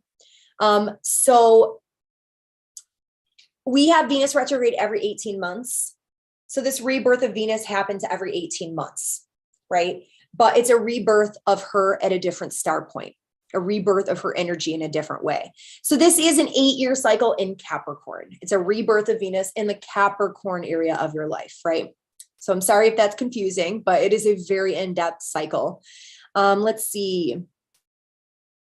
Thank you, Erica, for helping her figure out her morning versus evening star Venus. Let's see. We have some people saying that they're evening stars. Same here. Erica says it definitely resonates. She is an evening star Venus as well. Got a lot of evening stars in here. Hey guys, evening star tribe. Cool. I have somebody saying that I'm like their mother, whatever that means. Cool. Hi, James Beck. Good to see you. Okay, so we're going to go ahead and continue on, you guys, because we're already a good hour and 15 minutes into this. And at some point, I have to go to work today. So let me pull the presentation back up. All right, so now we've covered that. We're going to, here's the Venus Cazimi point, you guys. So again, this is when Venus and the Sun come together. And in traditional astrology, this was said that when a planet comes together like this with the Sun within 15 minutes, it is said to be seated at the throne of the Sun, which the Sun was like the king. So it is a point when this planet is reborn. It's the resetting of a cycle. It is like the new moon. It's brand new, fresh energy. So at this point in this Venus retrograde time period, a lot of the struggle and the challenge that we could potentially have been moving through at this point, maybe things start to ease up. Maybe we start to see some things working out in our benefit. We're starting to get more ideas of how we can proceed forward. Things might start to make much more sense. We start to feel a shift at this point. It's like a turning point in some way. It's a very big amplified time period of Venusian energy. So that is what we value, our desires, relationship dynamics, and money matters. We could be seeing things very clearly or receiving insights that could potentially assist us in moving forward. So look out for that January 8th time frame. There's just a couple hours there of when things could start to take a turn, I guess you could say, or these areas could be reborn. All right, so this is the beautiful Venus pattern that I was telling you guys about right here. So as you can see, this is what the Venus cycle looks like. And every time Venus is reborn, it creates one of these points of each star, right? So it's a 5-pointed star that looks like a rose. So unbelievably beautiful. Venus actually represents flowers too. It represents roses in astrology. So anyways, it creates those star points, and that's what it looks like. That's what the cycle actually draws out. Like I said, that is so divine and so unbelievably beautiful, just like Venus, right? So what could all of this combined mean for us on a personal level? I've already given you some examples, but I want to break this down a little bit more so that we have some ideas of how it could play out. Then we're going to do a quick run through of all 12 zodiac signs. So again, I'm going to mention this again. If anybody wants these slides, they will be available for you. If you look down in the description box, there is a link. Click on the link, put in your email address. Once you put your email address in too, I promise not to spam you guys. I just let you know when I'm doing webinars and events. And also you will be receiving my free monthly cosmic guide, which is a written report of the astrology of every single month that you'll get a couple days prior to the switch in month. And it's everything that you need to know about the month ahead. So you can download that. You can keep it on your desktops. So you have all the information right at your disposal. So again, look back to December 2013 to January 2014, and even through to March. It might be helpful to consider what was going on in your life during that time frame, because you might start to see similar themes reappear. So this is going to be affecting the Venus area of our life, the Capricorn area of our life. And I'm going to give you some tools to figure out what other areas it might be affecting you as well. But oops. So what could this mean for all of us on a personal level? I'm going to give you guys some examples here, if I can find my note page. So I'm going to start with relationship dynamics, since Venus is very much associated with relationships. And again, I got my blankie here. It's kind of cold here in Michigan today, you guys. It's like 22 degrees.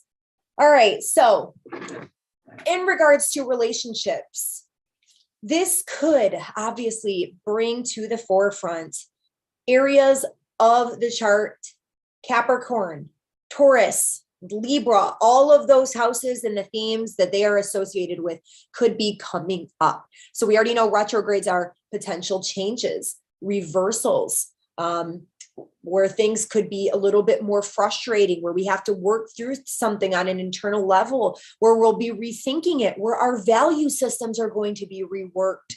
Our sense of self-confidence and the belief that we have in ourselves is all going to be reworked. So this could be about love and relationships significantly.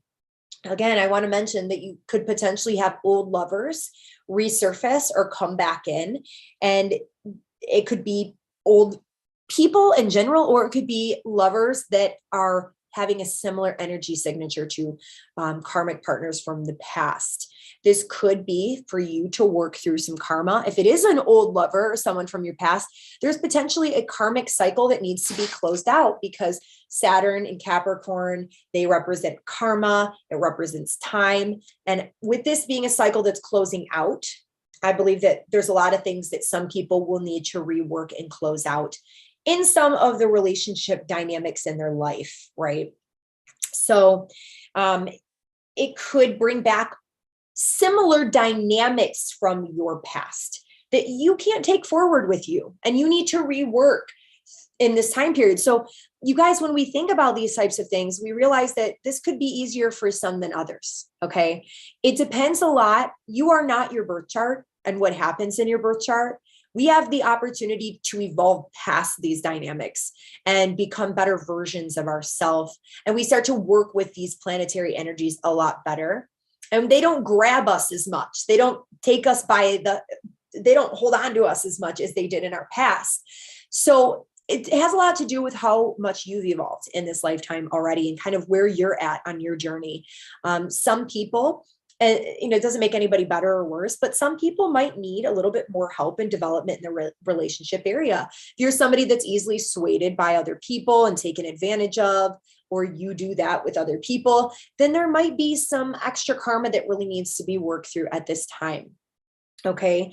So basically, if you've maybe been brushing something to the side in your relationships, or maybe you've been having thoughts that something isn't going to work, or I don't know if I really like them, or God, that thing that he does really, really bothers me, or we're just really not on the same page in terms of our goals and where we're heading for in the future. If those are some things that you've already been thinking about, it's a very strong chance that those things will not be able to be pushed aside any longer during this time frame. You're probably going to be forced to take a look at it and to work through that and to face it, right? So a lot of this energy, it's interesting that we're moving from a more passive, internalized evening star phase to the morning star phase, where we're not really able to control our emotions. They just kind of come out. Remember, we emote first, think later. And also with this Pluto energy that's involved, which is like a purgative, it brings things up from the surface. If you have energy that you've been holding inside of you, there's things that you've wanted to say, there's feelings that you haven't been expressing, resentments that you've been holding within you. There's a strong chance, you guys, that this is going to be like a volcano that kind of erupts with this Pluto energy. Like I said, Pluto is cathartic. It's like a big emotional release that ultimately will help us to remove toxicity from within us, because these feelings that we hold are very low vibrational and they can cause disease and stress, and they can have a lot of harm on our body and everything when we hold that kind of stuff in us. And we don't speak our truth. We don't speak up within our relationships with other people. So watch for those types of things as well. So if there's anything you've been brushing to the side, this is going to be a really good time for you to look at those things and deal with them head on. Okay. You might have a major realization during this time frame that there are differences in your values in relationships, what you really want, the moral framework from which you operate as a person is very different than your partners or than your friends. The things that you value in life, the goals that you have for your future and the direction that you want to move in could potentially be very different than that of your friends. And you realize, like, my life is changing. This cycle is ending. Venus is being reborn. And I need to be reborn as well. Okay. And I need to actually live my truth. I need to walk the walk, right? I need to walk the walk. So you might just have to go through some growing pains during this time period and release some maybe dynamics. Maybe your relationship doesn't have to end altogether, but maybe certain dynamics of it do. Or maybe the relationship does need to end, because we could see a lot of karmic endings. We could see a lot of breakups during this time period and things that are not built on a solid and stable foundation. Capricorn, the structures of our relationships, of our jobs, of our finances will all be tried and tested at this time again. I know I'm repeating myself, but I like to get my point across. I'm a Mercury in Taurus. So I want people to understand what I'm saying. I feel like it's important, right? So this could also really help you to internally shape what it is you want in relationships and leave behind the garbage that hasn't been working. So this could be a time period when you start to come more into alignment with, you know what, I just don't have time for that shit anymore. I'm leaving it behind, I'm leaving it in the past.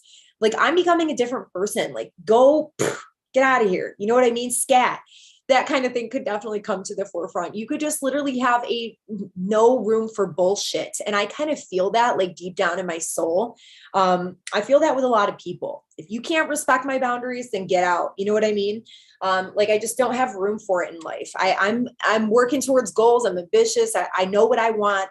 This could really help you to come into alignment with that in your life. So if that's something that you want, work with this energy during this retrograde time period, because what it's doing ultimately is it's helping to set you up for those partners to come in, for those job opportunities and additional streams of income and resources and a next level of material accumulation to come in. But you have to be at that vibration for that to come in, right? So these time periods of challenge where we take steps backwards into things that we don't want to really see what we do want. And I know that for sure. I've been through hell. I'm sure a lot of you have too. And if I hadn't have been through that, I would have never known what I do truly want in life, right? So this is going to give us an opportunity to shape, internally shape ourselves. Let's see. So those are just a couple ways. I've got some other notes here for you. I think that because Venus has a lot to do with our self-worth, our self-confidence, and self-love in general, putting all outward relationships aside for a moment, we can talk more about our relationship that we have with ourselves. Okay. So if you aren't in relationships, if you're not looking to date, if that's not your thing, this could really put some dynamics in your life that maybe make you realize that you don't have the relationship that you need to with yourself, right? How do we truly know how to love another person when we don't know how to love ourselves 100%? If we aren't fully filling up our cup, how can we fill up another's cup? Right? So some of you could really be learning the true meaning of self-love and where you might be falling short in this area of really loving yourself, right? How to truly take care of yourself. This could give you a picture of how to build your self-esteem and rework those areas of life, building your self-confidence, having more self-worth, stepping more into your sense of personal power. And some painful or challenging dynamic could help you to transform that because Venus or Pluto is here. It's very regenerative and healing. So with Pluto, on the topic of Pluto, again, we could have power struggles in relationships. So maybe your boss pisses you off to the point where you're like, you know what? I'm out of here. This money, this paycheck, this is not worth me sacrificing my happiness and my values and my morals for your BS, right? That could definitely be something that we move through at this time. You might see a lot of people exiting jobs. Have you guys heard of that Great Resignation? My teacher, Heather, she did a video on the Great Resignation where a lot of people are leaving their jobs because they realize that this is bullshit. You're not paying me enough hourly. I'm not happy. I'm stuck in an office. I'm stuck working the 9-to-5 grind.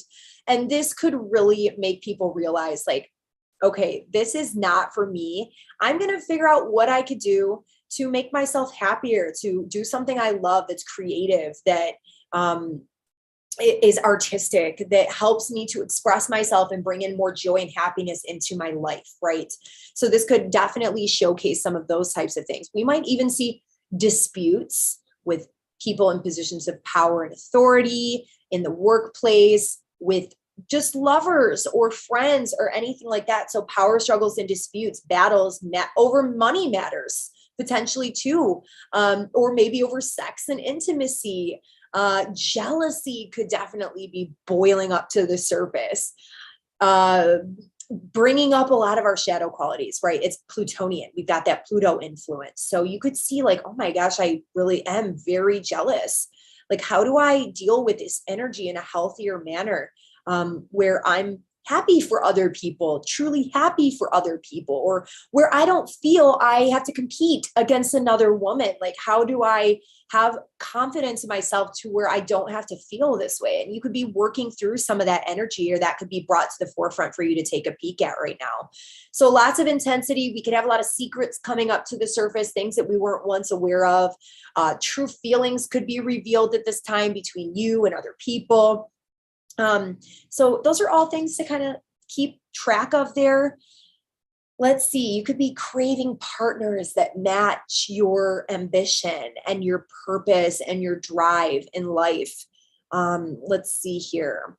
This could also bring to the forefront, because it's Capricorn and longevity and seriousness, your partnership topics of seriousness could come to the forefront. So like, do we want to get married? Are we going to get married? Are we going to have a child? Are we going to move in together? Or are we going to not do that? You know, those could all be coming to the forefront.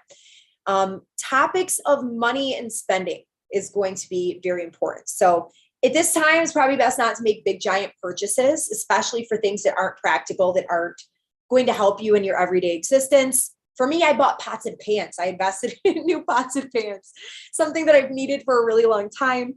But I would say if you want to go out and like buy a 60-inch TV just because you want to, it's probably not the best time to be doing that during the retrograde. It's something that you could definitely regret at a later date. This could help you to be a little bit more frugal, or even realize that maybe you need to save and have a better relationship with money. This could definitely bring an event where money isn't flowing in as well, or where there's a blockage or some type of roadblock to your finances in some way, shape, or form. And you're realizing, oh my gosh, you're not really where I wanted to be in terms of money.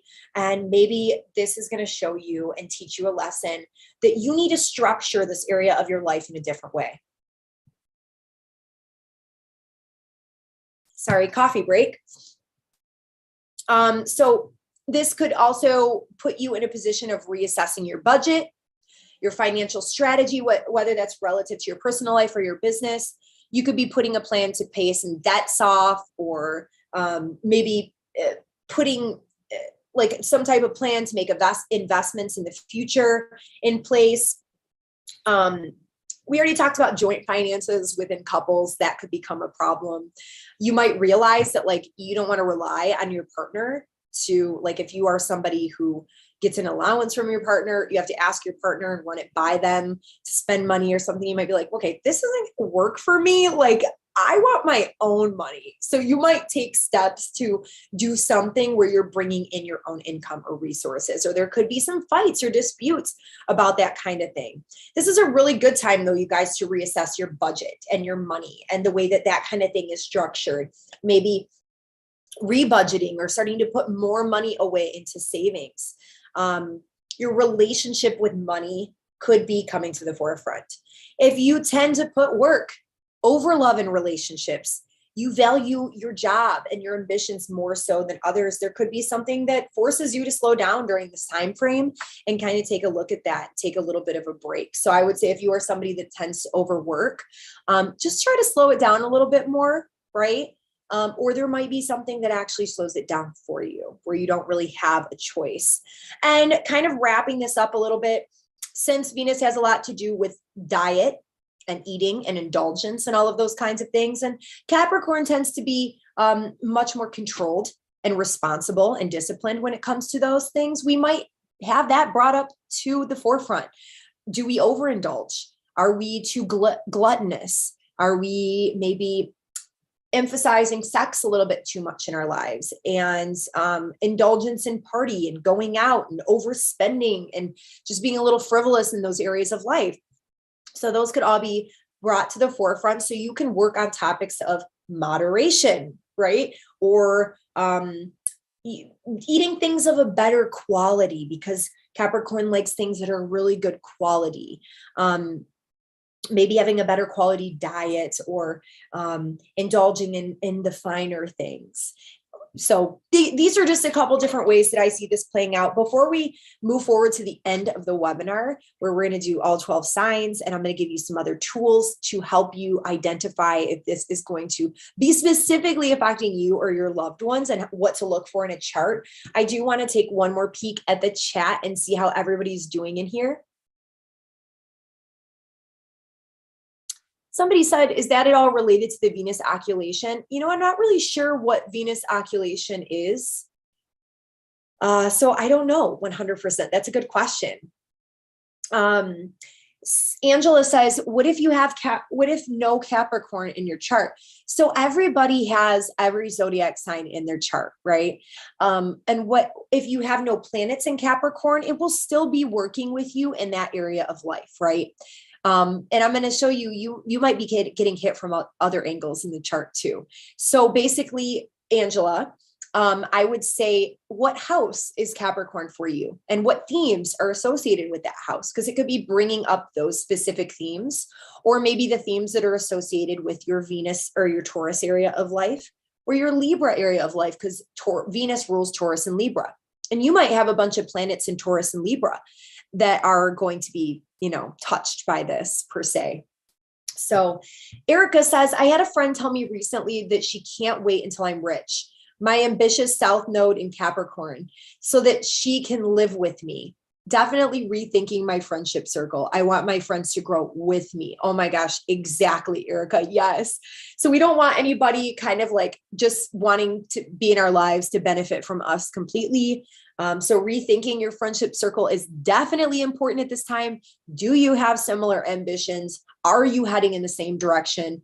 Do you value the same things? If you have people that like to constantly go out and drink and party and be around people, good for them. That's cool. That's a fun paradigm of existence as well. But if you are somebody who's a little bit more goal oriented and trying to build a business or whatever, maybe you want to rethink, because you become who you surround yourself with, right? So this is going to be a time period when you can reassess those types of things. You might see people's true motives come out, just like Erica was saying to us. Venus and Taurus. So this could definitely affect you in that Taurus area of life, Angela, for sure. Okay, so it looks like everybody's good on questions right now. So I'm going to get back to the presentation so we can round this out. I would like to be finished by 1 o'clock. So hopefully we can do that. All right, so on to the next slide. Just a couple things to look for, you guys. Who's going to be affected by this the most? And again, you can get a copy of this presentation in the description box below. So you have this right at your hands, right at your fingertips. Those with sun, moon, and rising signs between 11 and 26 degrees of the cardinal signs will be most affected by this. That's going to be Aries, Cancer, Libra, Capricorn. So sun, moon, and rising between 11 and 26 degrees of those signs. Also, people with personal planets to a lesser extent between those degree points in the cardinal signs. So that would be if you have your Mercury or your Mars or your Venus or your Jupiter or Saturn in those range of degree points. Or if you have any personal points and angles in the chart between those degrees of cardinal signs. So that would be your ascendant, your rising sign, and the opposite point, your descendant. Your midheaven, which is your MC at the top of your chart, or your IC, which is the Imam Koli, or your north and south nodes, the north and south node of the moon. Also, those with prominent Taurus and Libra placements, since Venus rules Taurus and Libra, will also be highlighting the Taurus and Libra houses of our chart. So this is especially true if you are a rising sign, Taurus or Libra, because Venus will be your chart ruler. It's one of the most important planets in your entire chart. Now, also, this is a little bit more advanced, but if you have Venus as your time lord of the year. So this is a traditional Hellenistic technique called annual perfections, where a different house and it's the topics that it's associated with are highlighted for us every year. And I'll show you a chart how you can determine this, but I don't want to go into this too much. So I'll go forward a little bit. This is what the chart looks like. And it looks crazy, right? But this is based off of your age. So every year that you grow older from birthday to birthday, that a different house will be brought into question for you. So if you are 58 years old, the 11th house will be highlighted for you for that 58th year of your life. So if you look at your natal chart at the 11th house, what sign rules the 11th house? If it's Taurus, for instance, then Venus, what planet rules that sign? Which would be Venus. Venus rules Taurus. So Venus would then be your Lord of the year. So transits with Venus are going to be much more important during this year. And like, say, for instance, Taurus is your Lord of the year. Venus retrograde could be a significant time period that brings in some significant event relative to those 11th house topics. So If I know that might be a little bit confusing, but like you see here, a certain house is activated for every year of your life. The planet that rules the sign associated with that house will then be your time lord of the year. So you can kind of figure that out. I'll let you guys play around with that. Again, if you need the slides, this is in there. So if Venus is your time lord of the year, it could be much more prominent for you. And lastly, if you are somebody who is going to have a birthday, so if you are maybe Sagittarius or Capricorn, a birthday that falls within this Venus retrograde time period, this energy of Venus retrograde is going to be extremely significant for you in the year ahead. So we cast what's called a solar return chart for you, where all the planets and everything were at the time of your birth date. And that is the chart that will indicate what the energies hold for you for the year to come. So if you have your birthday during this time period, Venus retrograde is going to be working with you all year long. Okay. So yay. So those are the people that probably really needed it the most, right? So it works itself out in a very divine way like that. So those are just some significant things to look for. Now, we don't have too much time, but I'm just going to go through a little mini interpretation of what this could possibly look like for all 12 zodiac signs. This is based on your rising sign, you guys. Okay. So let me take a little drink. Okay. I'm going to look at the chat one more time. It's hard to keep going back and forth and do this. Andrew says, hi, Yelena, tuning in late. Venus is conjunct my Venus now. Oh, beautiful. So Andrew, you are having a Venus return. So not only is this like a renewal of a Venus cycle, but you actually were born under a Venus star point. So this is extra prominent for you because you are actually having your Venus cycle renewed at that Venus star point you were born under right now too. So this is extra prominent for you, which is really, really beautiful. Okay. And good to see you too, Andrew. I'm glad you joined us. Okay, you guys, so let's go ahead and get into this. I just wanted to take a peek. Okay, so I'm going to be doing this in my head, so bear with me here.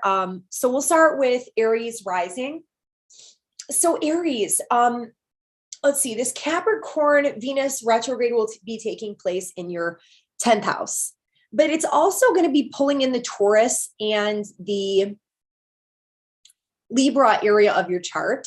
So for you, that would be your 2nd house as well as your 7th house. Okay, so what does this mean per se? I would say that the topics of career, relationship, and money are even more prominent for you because the 10th house, where the Venus retrograde is going to be taking place and where Pluto has been working with you on a very deep level, is in the house of career. It's in what you do out in the world. It's how people see you, what you're known for, what you're recognized for. And it's your public status. So this could be a total reworking of what you value in terms of what you're doing out in the world. There could potentially be some power struggles or some challenges associated with people who are in positions of power over you. And that could really make you rethink what you want to do for your career. It could make you shift and change some things. You might have to take a couple steps backward into what you don't want to really realize what you do want moving forward. There could potentially be maybe some roadblocks or some challenges associated with funding or money that comes in during this time. Maybe some contract or negotiation that you're involved with is being changed and that affects you somehow financially. Also, you could just be making some big changes in your career in general. Now, because this is the area of chart that's associated with our public status, that public status can mean so many different things, but because your seventh house of Libra is being tied in, I think potentially for some of you guys, this could be like a commitment or a change in some like solid status of how you're known out in the world. So this could be like married. Maybe some of you are getting married during this time frame, or maybe you realize you want to make your relationship a little bit more solid, or maybe you sign a contract and take on a new position and you actually get a new title in your place of work or something like that. So it could be reworking like your relationship with a partner as well, because that seventh house is being tied in here. So maybe you are actually going through a divorce and you're letting go of some partnership, and your status is being changed from single or from married to single. So it's like your public status, like what you're known for, what you're known as out in the world.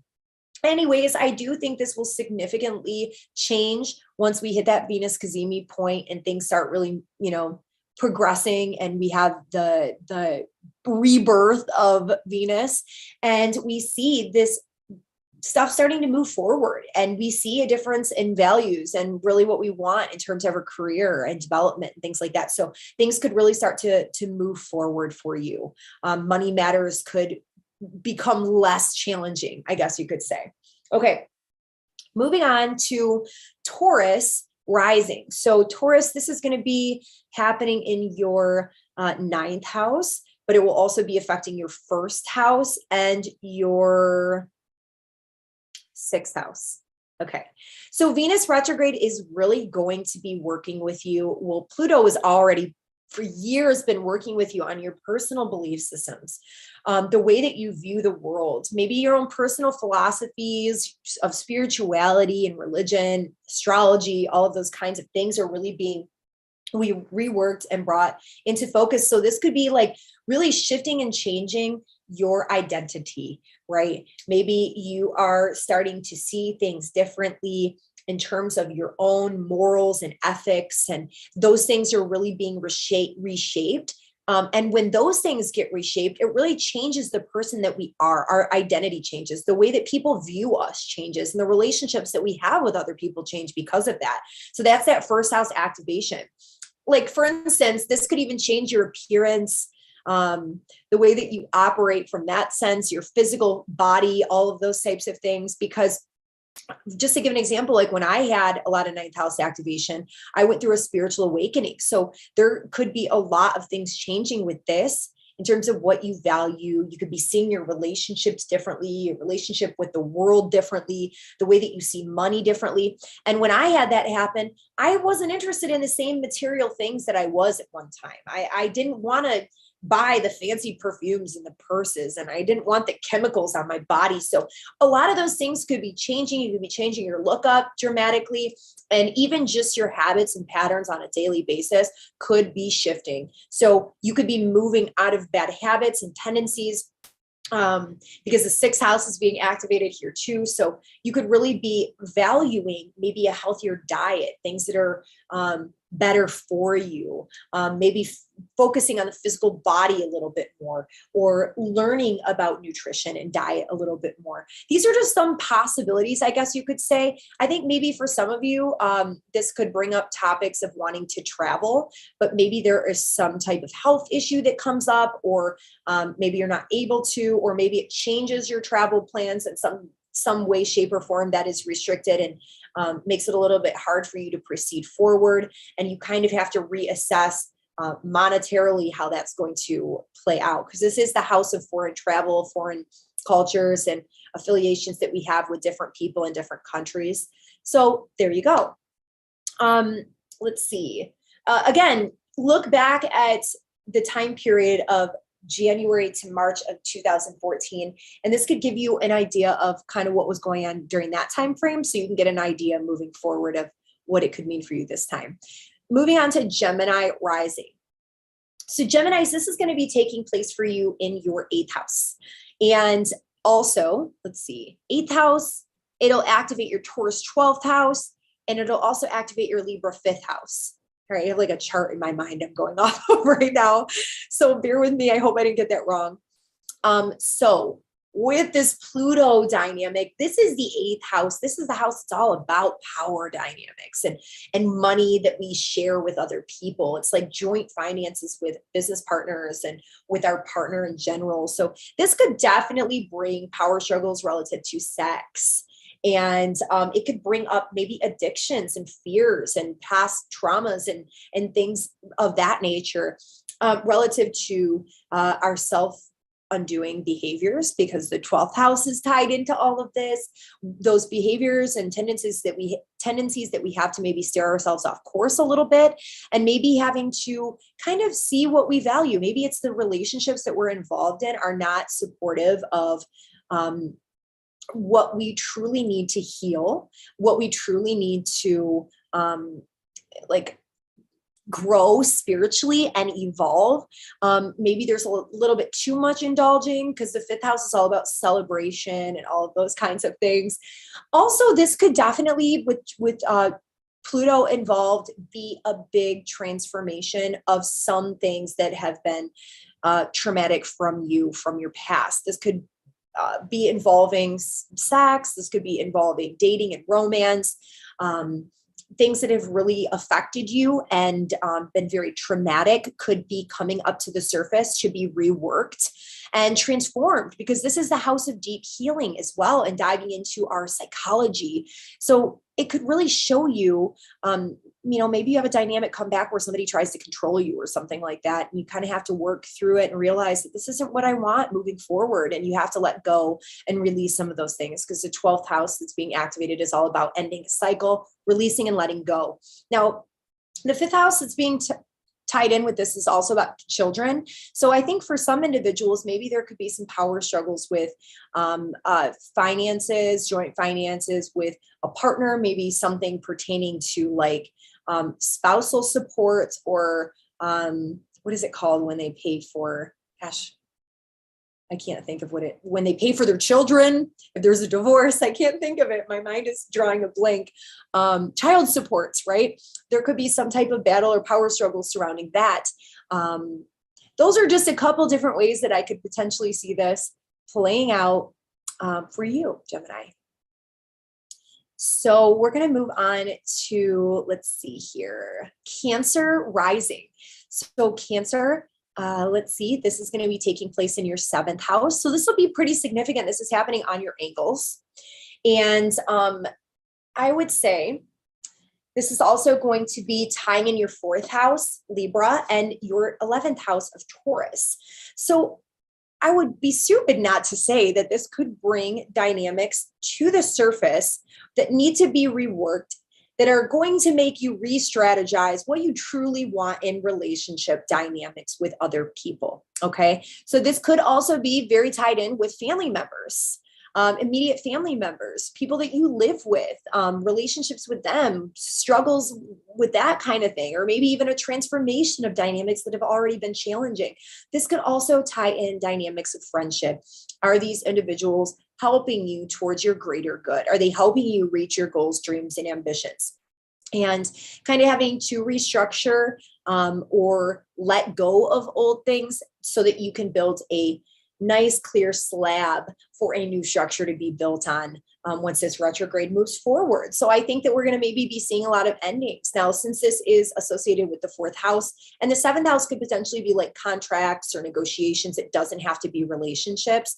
This could maybe see some people moving, changing locations. For me, it's exactly what's happening. I'm actually moving across the country because the 4th house is relative here. So you might be dealing with money matters, mortgages, selling a home, buying a home, moving in with other people, having somebody move in with you. It could be tied in with all of those kinds of things, or maybe even making money and stepping into your power and doing business somehow with like real estate or something like that.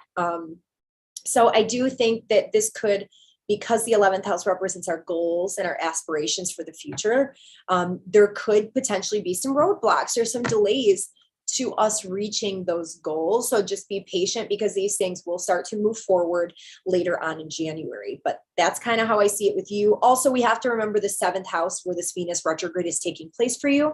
It can represent your partner. So you might see your partner going through some challenging situations relative to Venusian topics like money and relationship.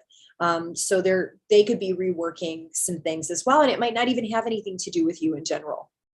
Okay, you guys, so let's move on to Leo rising. Leos, this is going to be taking place in your 6th house, the actual Venus retrograde with Pluto. And then this will be highlighting your Libra 3rd house and your Taurus 10th house. So this will be very interesting. I think that this could potentially really be challenging for some, because this is a house that's a little bit more challenging, right? It is the house it's the house that Mars rejoices in traditional astrology. So it's the house of sometimes confrontation and frustration. It's a house where we have to work really hard and toil away at like a mundane job it's not something that we do because we love to do it. It's just because we have to do it, right? So I think that this could really have people rethinking what they value in terms of everyday work. And what they're doing for their job, the people that they're working with, their employers that they work for, or even people who already have in businesses that have employees. It could be them thinking about the employees that they have. Are these people in it for the long haul? Are they really truly committed? So this could have you re-questioning your commitment to your job. Are you being controlled? Are you having your power taken away in your position that you're at in your job? Is this something that you need to change and rework? So this is a time period that could really set that in motion for you. So there could be a lot of mental processes going on here as well. And the reason I say that is because you have a Libra house being activated, which is the 3rd house, which is all about the mind. It's about communication. There could be some communications that come in. You could actually be ready to change some things. Your mind could be readier than ever. This could also find a slowdown or a major change with work-related matters in your everyday environment, because this 3rd house has to do with like our everyday workings, like what we do on a daily basis. And then as well as like, it's going to have a lot to do with career related matters in general, because you also have Taurus 10th house being taken place. So there's going to be some shifting and changing of these dynamics in general. Now you may have to really get grounded and disciplined in your everyday routine in order to truly make these things happen. You might see that you need to switch up your routine, or you need to be a little bit more disciplined to get where you want to go in your career. And you might start to schedule yourself differently, or your daily tasks and what you do in your office and paperwork and all of these things. You need to like get it scheduled more and be a little bit more disciplined with that. I can see that also being something that comes to the forefront as well. With the 6th house being activated, this could potentially bring maybe some challenges with health or restructuring of the way that you eat, your eating habits. It could bring a challenge where something with health happens and you have to take a break from work, or it slows down work or something in some way, shape, or form. So these are just a couple of ways that I see this, but eventually that will move forward. And if you want to see how this happened for you in the past, I would look back to that time frame between January and March of 2014 to get an idea of some of the themes that were present for you with these themes during that time period. Okay, so we'll move on to Virgo. This is a mouthful. Virgo rising. So Virgos, this Venus retrograde with Pluto will be taking place in your 5th house. Okay, and this will also be activating your Libra 2nd house and your Taurus 9th house. So we've got 5th, 2nd, and 9th. This is really going to be reshaping the way in which you value dating and romance and the things that truly bring you joy in life, like your creative talents, your creative abilities, and the way that you express those things. So your hobbies and your interests could all be coming to the forefront with this Venus retrograde. So maybe you're not really taking the time to do these things and you need to spend a little bit more time on them. Or maybe this is going to be all about trying to figure out how to do those creative projects and things that you really love to do and your hobbies and turn them into a lucrative business or something like that, a stream of income that you can actually like bring in money. So, you know, it's not just like time spent for enjoyment, but you're actually like finding the freedom and doing what you truly want to do, but you're actually making money for it because your 2nd house of money and resources and finances is being activated. And there could be some like belief systems that are being reworked within you to change your values so that you believe in yourself, so that whatever it is that you're trying to bring in money, you are starting to believe in yourself that you have the opportunity to do that. Now, this could also see something going on with your children, because the fifth house is relative to kids. There could be some money matters. Maybe your kids have a lot of stuff going on. And there are some challenges with finances where you're having to take a look at maybe your kids are doing too many activities and you have to kind of rein it back in. And you have to rein it back in and like reassess how much money you're spending in some way, shape, or form. Since the ninth house is also being reactivated, I think that there's like some type of spiritual growth and development that is also occurring as well. That's kind of shifting the ways in which you experience joy in life. It's reworking a lot of those different aspects of life, because I think anybody with a Capricorn fifth house sometimes might have a difficult time experiencing joy. They can tend to find enjoyment in work matters. And this could slow things down for you with work and money, to where you're going to have to do a little bit of spiritual exploration and inner exploration to find out how to balance those dynamics in your life so that you do have more time to maybe have fun with your kids, or have a little bit more space for romance and love and all of those different dynamics. So maybe those are some ways that I could see this playing out for you. Now we're going to be moving on to Libra rising. So Libras, this Venus retrograde with Pluto dynamic is going to be taking place in your, and this is big for Libra, like I said, you guys, because Libra's ruled by Venus. Their chart ruler is Venus.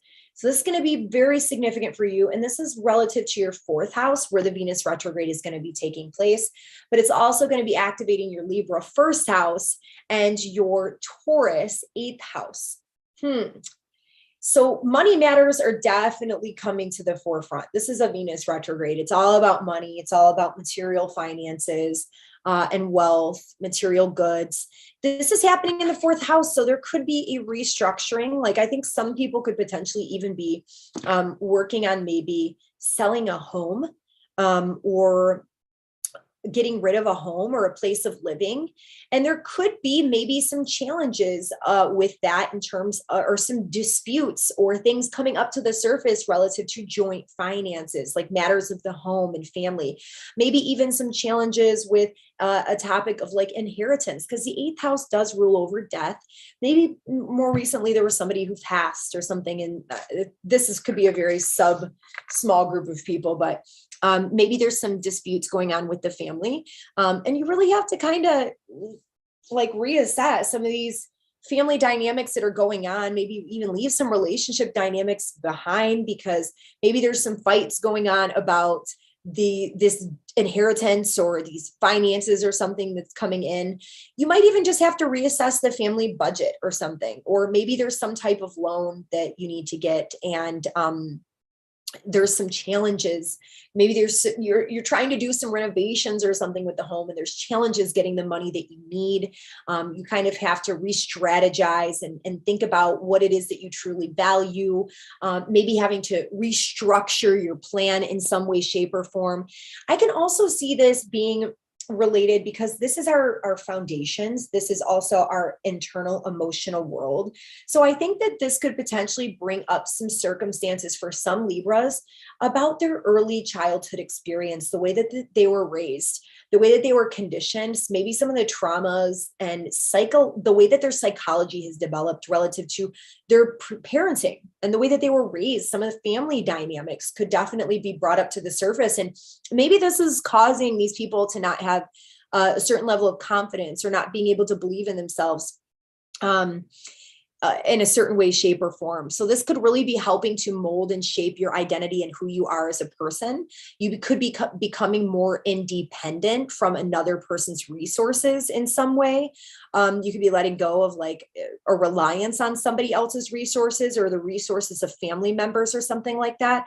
So those are just couple combinations that I could come up with here relative to this Venus retrograde. But again, look back to the end of January through March 2014 to see some potential similar themes that could be resurfacing. And once we get into later January, this stuff will begin to move forward and we'll have a lot more clarity. All right, so let me take a drink here.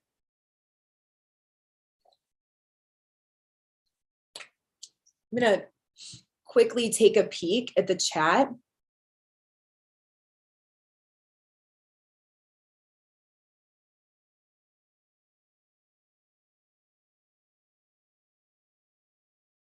Okay, cool. Just seeing any feedback from you guys to see if it's valid. I see somebody say, yep, child support. Wow. Okay. Yeah, I can definitely see that. Okay. So getting off track here. I just needed to take a break. This is a lot of talking. So we've got Scorpio rising. So Scorpios, this is going to be retrograding for you in your third house, but this will also be activating your Libra 12th house and your Taurus 7th house. So we've got the 3rd, 12th, and 7th all being brought to focus. So the third house, it has everything to do with communication. So it's our mind and our mental processes. So I think that this could really take these individuals. It's almost got like a little Mercury retrograde spin on it, because I think for a lot of people, obviously our mind and like our thoughts play a significant role in how our reality plays out, right? I don't believe 100% in the phrase, you create your own reality based off of your mind, but I do think our mental state has a lot to do with our life and the way that things pan out. You see people that are super cynical, super pessimistic, that don't have good things happen to them in life. No wonder you say you're so unlucky, because you say you're so unlucky, right? And you believe it. So I think that this will have a lot of people kind of reworking and like realizing what's going on with their relationship with themselves in their own mind, right? So this could be really helping them to rework certain areas of that part of their life. So they might even start to see that they have some subconscious stuff that's going on that's really blocking them from truly experiencing healthy relationship dynamics in life, right? Because it's activating the 12th house, which is all of those subconscious, subliminal aspects that we are not truly aware of, that are still driving our behaviors, and could be creating some significant challenges for us. Now, of course, because Venus is associated with material things, and the third house is associated with vehicles, computers, electronics, all of those kinds of things, we might see some challenges with that, or even just having our spending come into focus. So I would highly suggest not indulging in like a huge purchase right now, or signing any huge contract during this time period. And you might see, where you have to do that or something. So just, tread lightly. If you have to do something, you have to do it.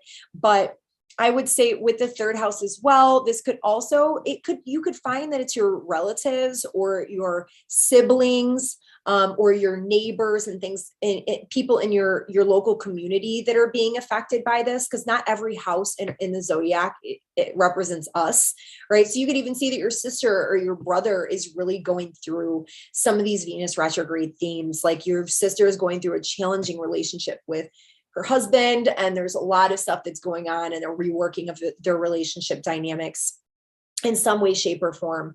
Also, I think that this house represents business and commerce.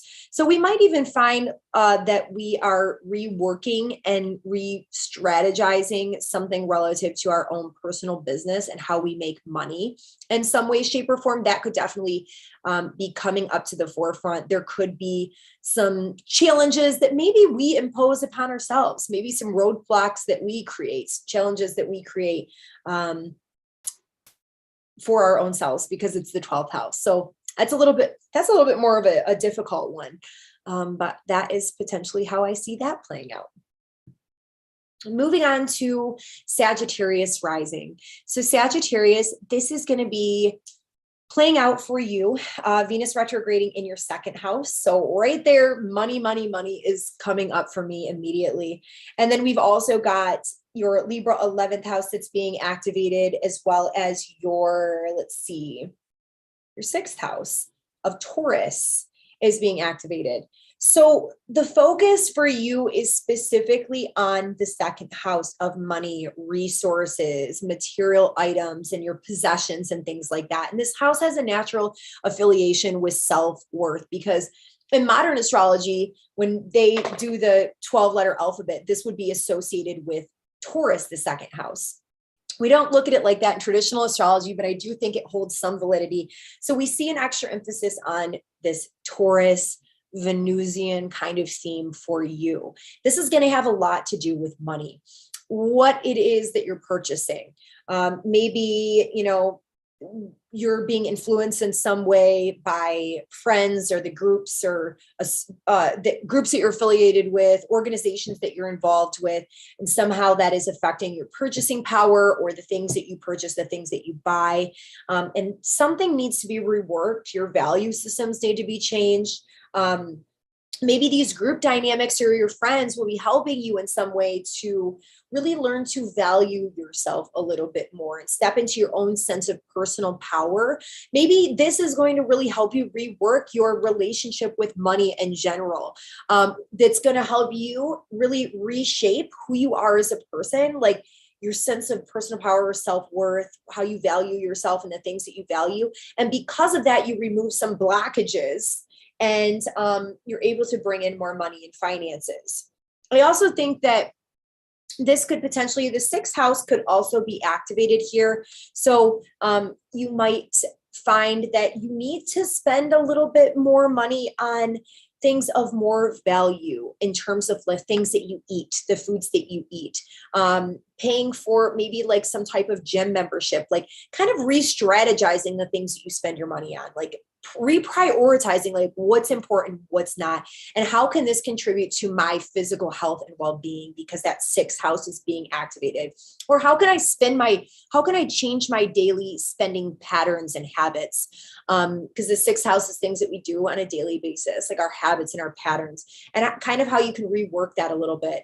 I think maybe for some people, if you're always focusing on bringing in money, ambition, all of those kinds of things, maybe something could slow down for you here and the money could become a little problematic for a couple of weeks where you are having to focus more so on health and well-being. Something maybe could come up with your physical health, maybe some type of ailment or something could present itself, but that obviously is for a very small group of people as well. So those are just a couple different ways that I see that playing out for you. Again, look back to January to March of 2014 to see what was going on during that time frame relative to these themes and topics, and you could see some similar things resurfacing. And also, once we get hit late January, things will really start to move forward for you. A lot of clarity will begin to surface. Okay, so we are now moving on to Capricorn. So Capricorn rising, this dynamic will be, lost my pen. This dynamic will be playing out for you in your first house. So this is going to be extra significant for these Capricorn rising natives because this is going to be really hitting you, who you are as a person. It's all about your identity, your physical health, your body, the way that the world sees you, the way that you approach the world. This is going to be a big time of like personal development for you, 100%. And this is also going to be activating your Libra 10th house, as well as your Taurus 5th house. So I would say this could certainly be really changing your identity as it pertains to what you're doing out in the world. And this could have a lot to do with like your profession, your career, maybe people who have influence over you, like bosses, people who are in positions of power over you. And this could have a lot to do with like, maybe you're working so hard but you don't have time to have fun, or you're not allowing enough time for joy and happiness and romance and pleasure and creativity and your hobbies and things like that. So you're kind of having to like reshape the person that you are, what you value, what's important to you, the way that you experience life is changing and being reshaped to fit this new version of you that you are becoming. You could be having some significant changes in your career that could be shaping that. Also, let's see here. So this could also be a big change, maybe with children. Maybe something is happening with, because you do have Uranus transiting your fifth house as well. So maybe for some of you, there's something significant happening with your children, or maybe you're becoming a mother or something like that, which is really shifting your identity in general. And it's going to obviously have an impact on how people see you and like what you're known as, like you're becoming a mother. It's a huge shift in identity and public status. And it could also affect your career life and everything too. So there could be some significant change associated with that as well. Those are just a couple different ways, but really this is helping you to rework who you are, how you relate to money and finance and joy and career, and like how that is affecting your identity. So this is helping you to really build your self-confidence and step into a new version of yourself. So there might be some challenges and some growing pains in the next month and a half to come that's associated with those types of things as well. So anywho, moving on. Oh, again, and for Capricorn, look back to January to March of 2014 to see what was going on at that time in your life. And you might see some similar themes, maybe not the same stuff, but similar themes reemerging. Okay, 2 more to go. We've got Aquarius rising. Okay, Aquarius. This Venus retrograde is happening in a little bit more of a challenging part of the chart for you. It's your 12th house. Also, we bring in the 9th house because that's your Libra house. And also we bring in your 4th house, which is Taurus. So what could this all mean? Venus retrograde in the 12th house with Pluto. So the 12th house is associated, and so is Pluto, with the subconscious, sublunary kind of thing where like the underworld, Plutonian realms, our subconscious mind, those aspects of ourselves that kind of run the show, which we don't even realize that they do. Sometimes they can bring behaviors up to the surface that will take us off course, right? Where we don't really have control, that drive us to doing things where maybe we're a little bit too materialistic, or maybe we have intentions within a relationship that aren't necessarily pure or moralistic. We might not be operating from a good moral framework, I guess you could say. So this could potentially be a time period where maybe some darker things are brought up to the surface for you to see about yourself, or even about other people, because this is a house of hidden enemies as well. And this could be a point of spiritual exploration for you, where you are having your view of the world, your view of other people, your own personal philosophies kind of changed and shifted on a very deep and profound level.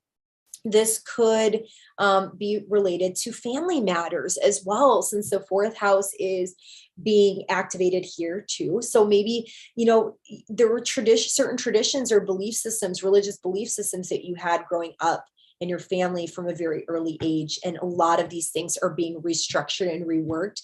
There's like a dark night of the soul period that you could potentially be going through here as your personal value systems are being reworked. Your relationships with other people are being reworked.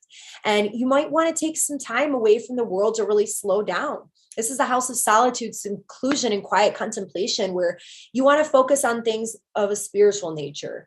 Maybe you want to study. Maybe you want to read ancient scriptures, or you want to spend a lot of time in meditation, just where you're not feeling as social and you're really working on you're building a new moral framework that's going to help you move forward. So you might be spending a lot of time at home during this time. You got that 4th house activated. You could be really diving deep into your own emotional framework here. And I think that this will be a really big time for you to rework some of those things, but it could potentially be a little bit more challenging because some of those more shadowy qualities could definitely be brought up to the surface and shown to you during this time period. Okay, you guys. So for Aquarius, I would look back to the time period of anywhere between December 2013 through January. That's when the retrograde would have ended. But I would say through March, through the shadow period of 2014. So end of 2013 to March of 2014. What was going on? relative to these Venus retrograde themes, because a lot of similar themes and topics could be brought up in different ways for you. So do a little mind exploration to go back. We will be navigating kind of more challenging territory potentially with these placements. But as we near the end of January, things should start to kind of work themselves out for you. All right, moving on to our final placement here, which is Pisces rising. So Pisces, this is going to be happening for you in the sign in the 11th house. And then also, sorry, I'm writing down the houses as I talk. In the 11th house, Venus retrograde, it will be also activating your 8th house of Libra and also your 3rd house, I believe. Yeah, 3rd house of Taurus. Okay, so this Venus retrograde is going to be working with you on a very deep level as it pertains to relationships that you have with your friends. This could also be the groups that you're associated with, different organizations that you're involved with, people that have similar interests and maybe online social networks, social media, all of those kinds of things could definitely be brought to the forefront during this Venus retrograde. And it's going to help you kind of take a deeper look at who are these people that I'm surrounding myself? What are these groups that I'm associated with? How are they helping me achieve my goals for the future? Long range goals are another 11th house topic, and that is also very Capricornian in nature. Are these people helping me with my ambitions? Are these people in it for the long haul? Do they have the right intentions? Do I have the right intentions?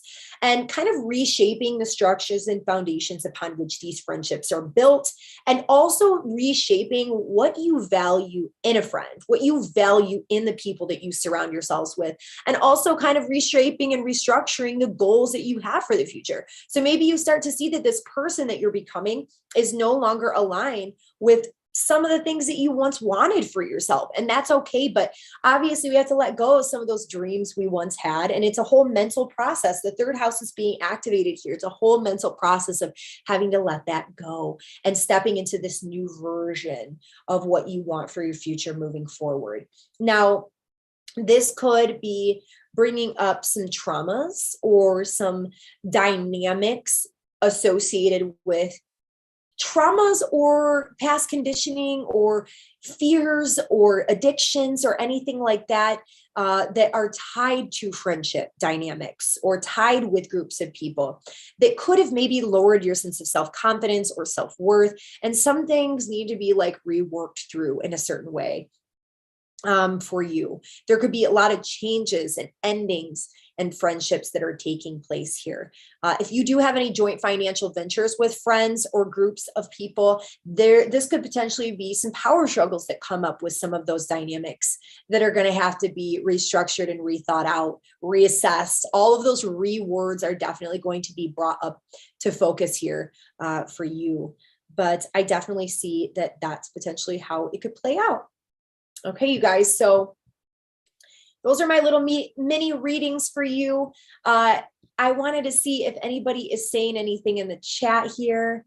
Let's see. Diana says, this is me, so let us see. Oh, interesting. I have been diving deep and learning about trauma. Let me tell you how many traumatized men I tried to save. Exactly. Those are definitely the dynamics that will be brought up, like different ties to relationships and trauma and the ways in which we entangle ourselves in these certain karmic dynamics, right? And, it's hard to kind of put all of these things together when you can't see a full chart. So hopefully it was able to give you guys just a little bit of framework to work with here so you can kind of see how these things might affect you. You're welcome, Angela. It was so fun. She said, thank you so much for doing this. I absolutely love to chat with you guys. I hope it was beneficial for you. And again, I just want to bring up my information on the screen one last time. Thank you guys so very much for watching. If you enjoyed this comment, please, or if you enjoyed this video, please leave a comment below. It always helps for the video to get into the algorithm and for the channel to continue growing. We're almost at 2,000 subscribers, and I can thank you guys for that. So I would really love it for you guys to add me on Instagram. I post and add more fun content over there. You can find me at Yelena Crawford Astrology. I would love to connect with you over there. If you are interested in booking a personal reading with me, I just opened my calendar up for January. I'm going to be taking a limited number of readings for that month, and then I'm going to be shutting it down some of February as I prepare to move across the country. So visit YelenaCrawford.com, get your bookings in because they usually do tend to fill up pretty quickly. And then if you have any questions, feel free to email me. If you have any questions about all of this or about booking a reading, you have some questions about anything, email me info@YelenaCrawford.com. But let me say goodbye to all of you. Make sure nobody has any last minute questions.